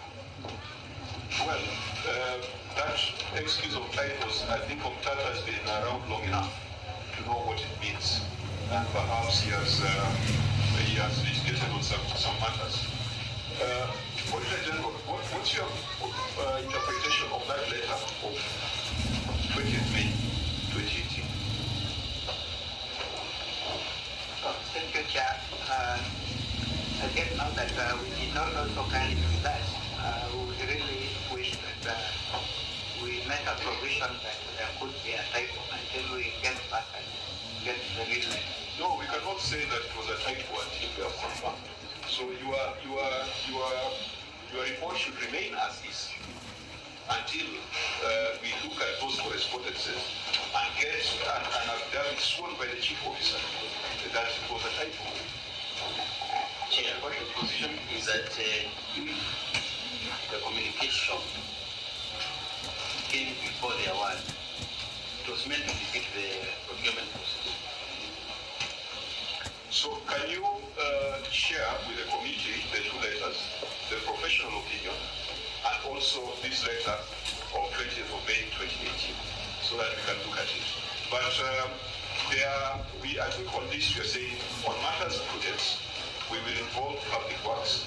On matters of lawfulness, we will involve ESC. On this issue of insurance, Governor, this looks like an open and shut case unless you have something to say about it. I think that is, we have canvassed. Fine. So this one we just the ESC to investigate and recommend prosecution of those who stole 5 million shillings under the guise of insurance. No, 39. This difference, 39.84. Members, I want to ask something. Yeah. No, also 39.8. That difference, the ESCC must look at it, and also Kenya Institute of Supply Management. They should tell us by the time this professional opinion was issued whether it was not. Finally, Chair, on design, I want to propose, in the interest of time, since we have these anomalies in design supply relation of commission of this issue had come up. So there were resolutions we made. So Chair, would it be in order to request you to state the resolutions we made, then the progress, then we close, and then also start protocols construction of anti-governance office. This issue came up in the previous financial years, and at least you and me have inside of history, hindsight of history, because we were there, whether resolutions were made, and then we can, so that we efficiently use time and efficacy. Right. So we shall proceed as follows on the issue around Jean-Marie Serone House and 2. The amount queried was 2.9 million. In terms of materiality, we will take the written responses, but we'll ask the Auditor General to keep an eye on the entire leadership center, which, as you have said, encompasses other related projects. On the non-cooperative creameries, when you were before us last time, Governor, I think most of the time we spent was on this particular matter. A lot of issues came up, and we had directed that you should furnish the Senate with a tabulation of financial inputs between the county and the donor project. You also provide the Senate with details of the contractor, the contract details, and the project sum. We also say that as a Senate, we are going to ensure that conditional grants have accountability mechanisms that are in line with PFM and the Public Procurement Act. We had also said that we do a site visit, which is still in the works, and we had asked ESCC to carry out an investigation to confirm whether there was loss of funds. And I think that this was a project where we came out that you had kept some money in a fixed deposit account. At the same time, we are taking overdrafts to pay salaries. You know, we just seen the 295 million that is being explained as overdraft. When we came to this particular project, we found that we had fixed some money that was sitting at annual interest. And that was the element we had asked the ECC to investigate. So maybe to be efficient, the finding is asked by the Auditor General's report. The response from the county government,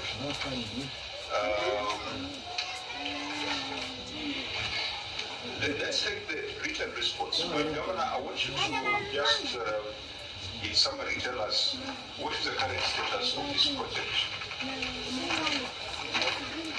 Is it delivering value for money for the dairy farmers in Nandi? If so, how do you quantify that? Chair, there are only two outstanding issues with the project. One is there was a delay in installation of power. That is almost completed because we have the transformer there, and then we also had additional electrification, process to do electrification. That is also happening. So our estimation is that we are at about 96%. So it's not yet operational. So you say so far no value for money since it started in 2019. Because value for money is when farmers are delivering the plant. Was that the objective? Yes, of course. And as at the time of 46 million have been made to go back. Are you able to let us know how much has been spent so far? Now that you're saying you're at 98%.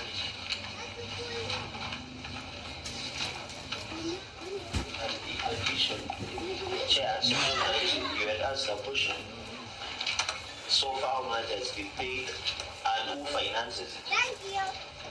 From the county government budget, and if they are donors, how much are they funding it? And how much has been funded through an approved budget by the consideration by the county assembly, so that we don't need to come back. And on this level of credits,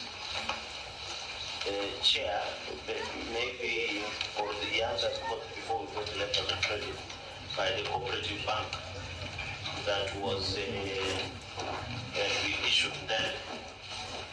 Yeah, Governor, I don't know whether you are familiar with the documents that you brought to the Senate. Yes, So some of the questions we are asking, if you peruse through the annexure, they are there. So it will make your life easy just to point us to the annexure and then use that as a basis for discussion.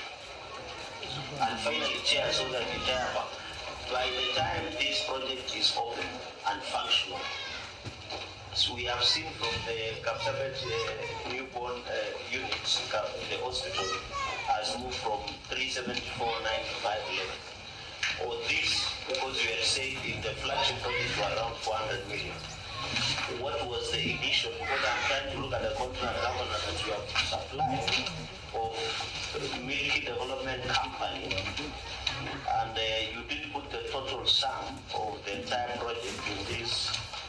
And I can see you're only using US dollars, but on the total sum of the project and the debt through which if you look at the contract document, maybe, Governor, you can see which clause that gives us by the time you are signing how much was the contract at the inception was how much.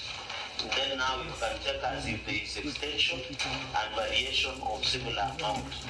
So Chair, if the governor, and then finally who funds it? Is it funded purely from the budget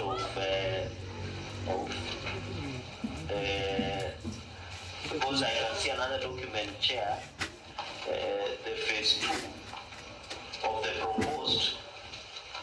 This was signed in February 2020. Governor and to the chair, that was 67 million. That was on phase 2.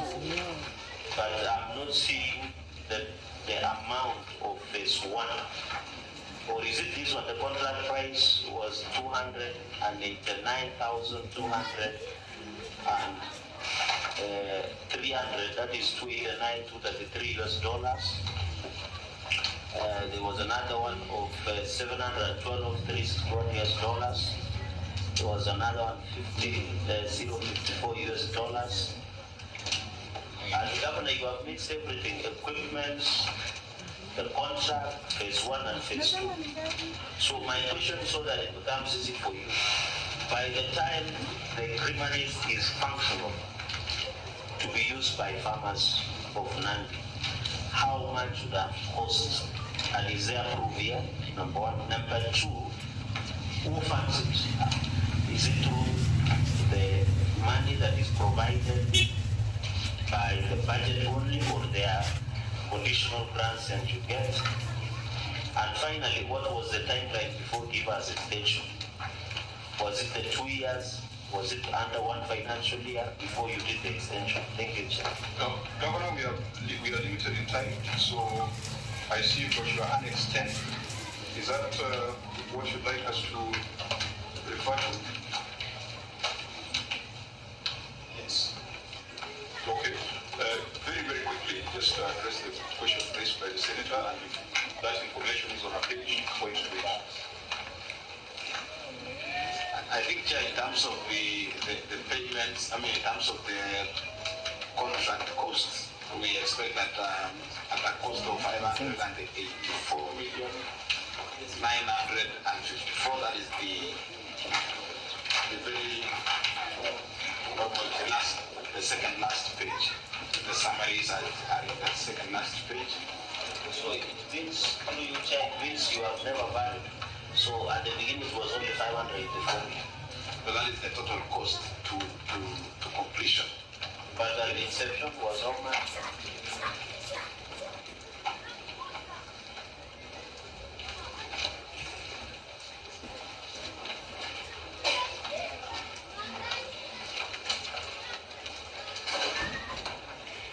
The head of procurement is here, he can assist.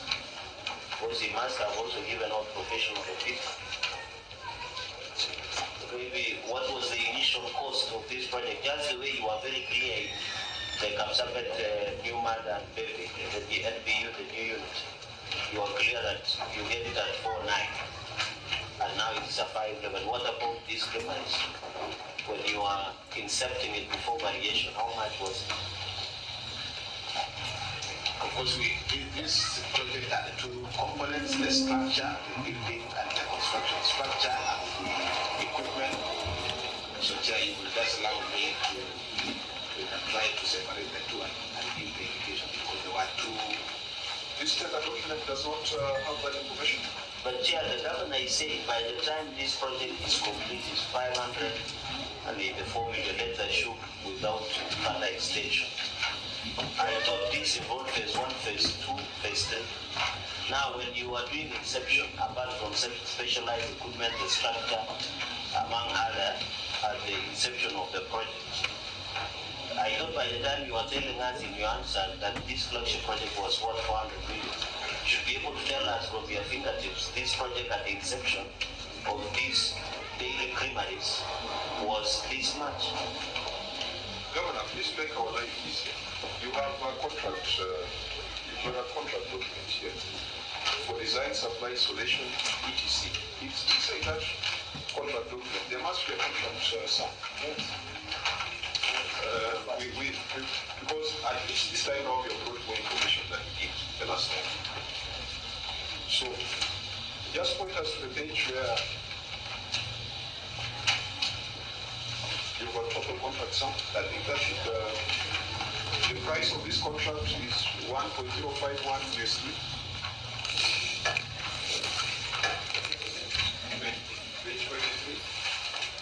Is that the one that addresses total price? Or there was another contract? Page 23 of that contract. Head of procurement, please. You should make life easy for everybody.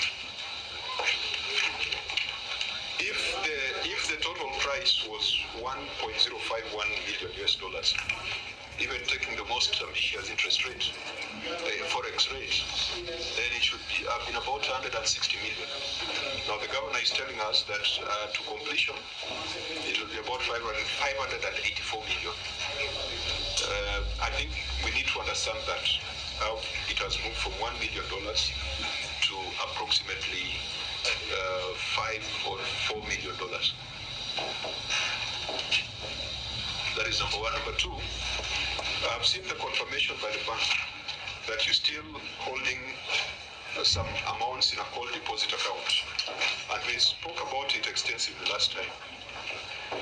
Does this call deposit account bear interest? I remember we asked that question and took a long time on it. Does it bear interest? KCB says you are still holding $240,959 in a call deposit account at KCB. Is it bearing interest? CEO Finance? Thank you, Chair.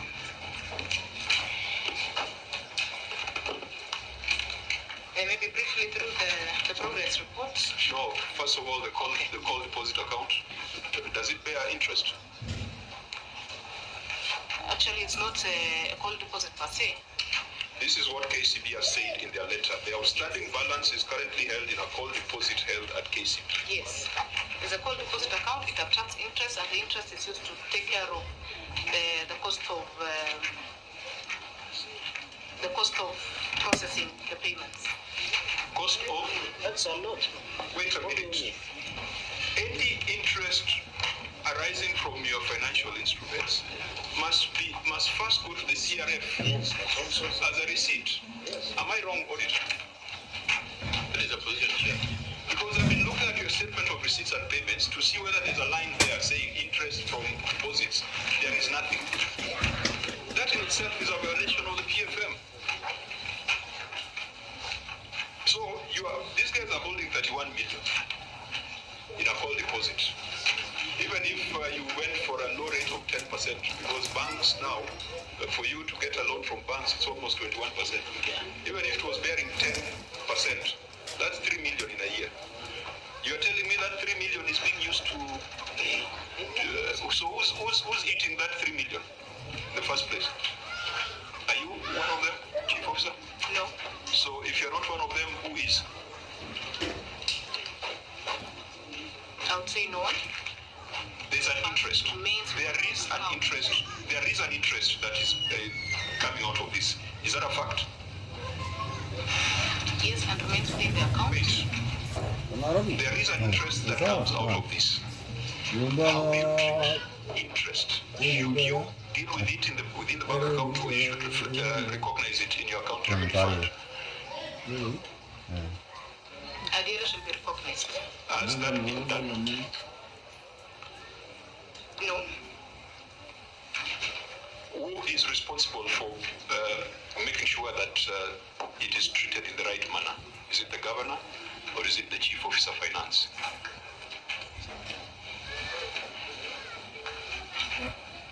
Chief Officer.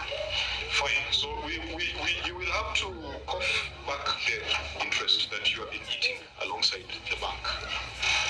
Now, back to the question, Governor, it started as $1 million. You are saying it's going to end at $5 million. Is there a contract variation? Because if it was denominated in Kenya shillings, you can understand that there have been some fluctuations. But it was denominated in dollars. How do you explain the movement from $1 million to $5 million?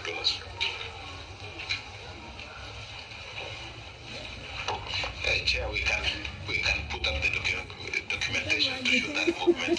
I can't place my hands on it right now. So where did the 584 million come from? It came from you. Is it It's here. Where is it in your pack of documents? Yes, on that. Annex 10. What was 584 million? Under Annex 10, where is that exactly?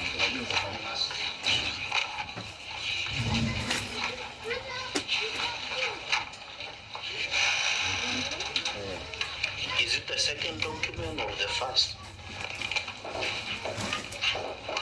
because at least I appreciate that you are being a truthful man today. I just want to locate that 584 million. I have always been chair. That is the second last page on that annexure 10. Second last page. Right. On the first, on the schedule somewhere there. Yeah.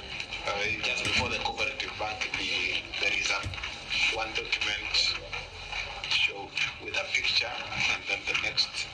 Members, have you seen? Yeah, I've seen it, Maybe you can share yours for just to save time. county government contribution, NCC payment for structure and reconstruction. Okay.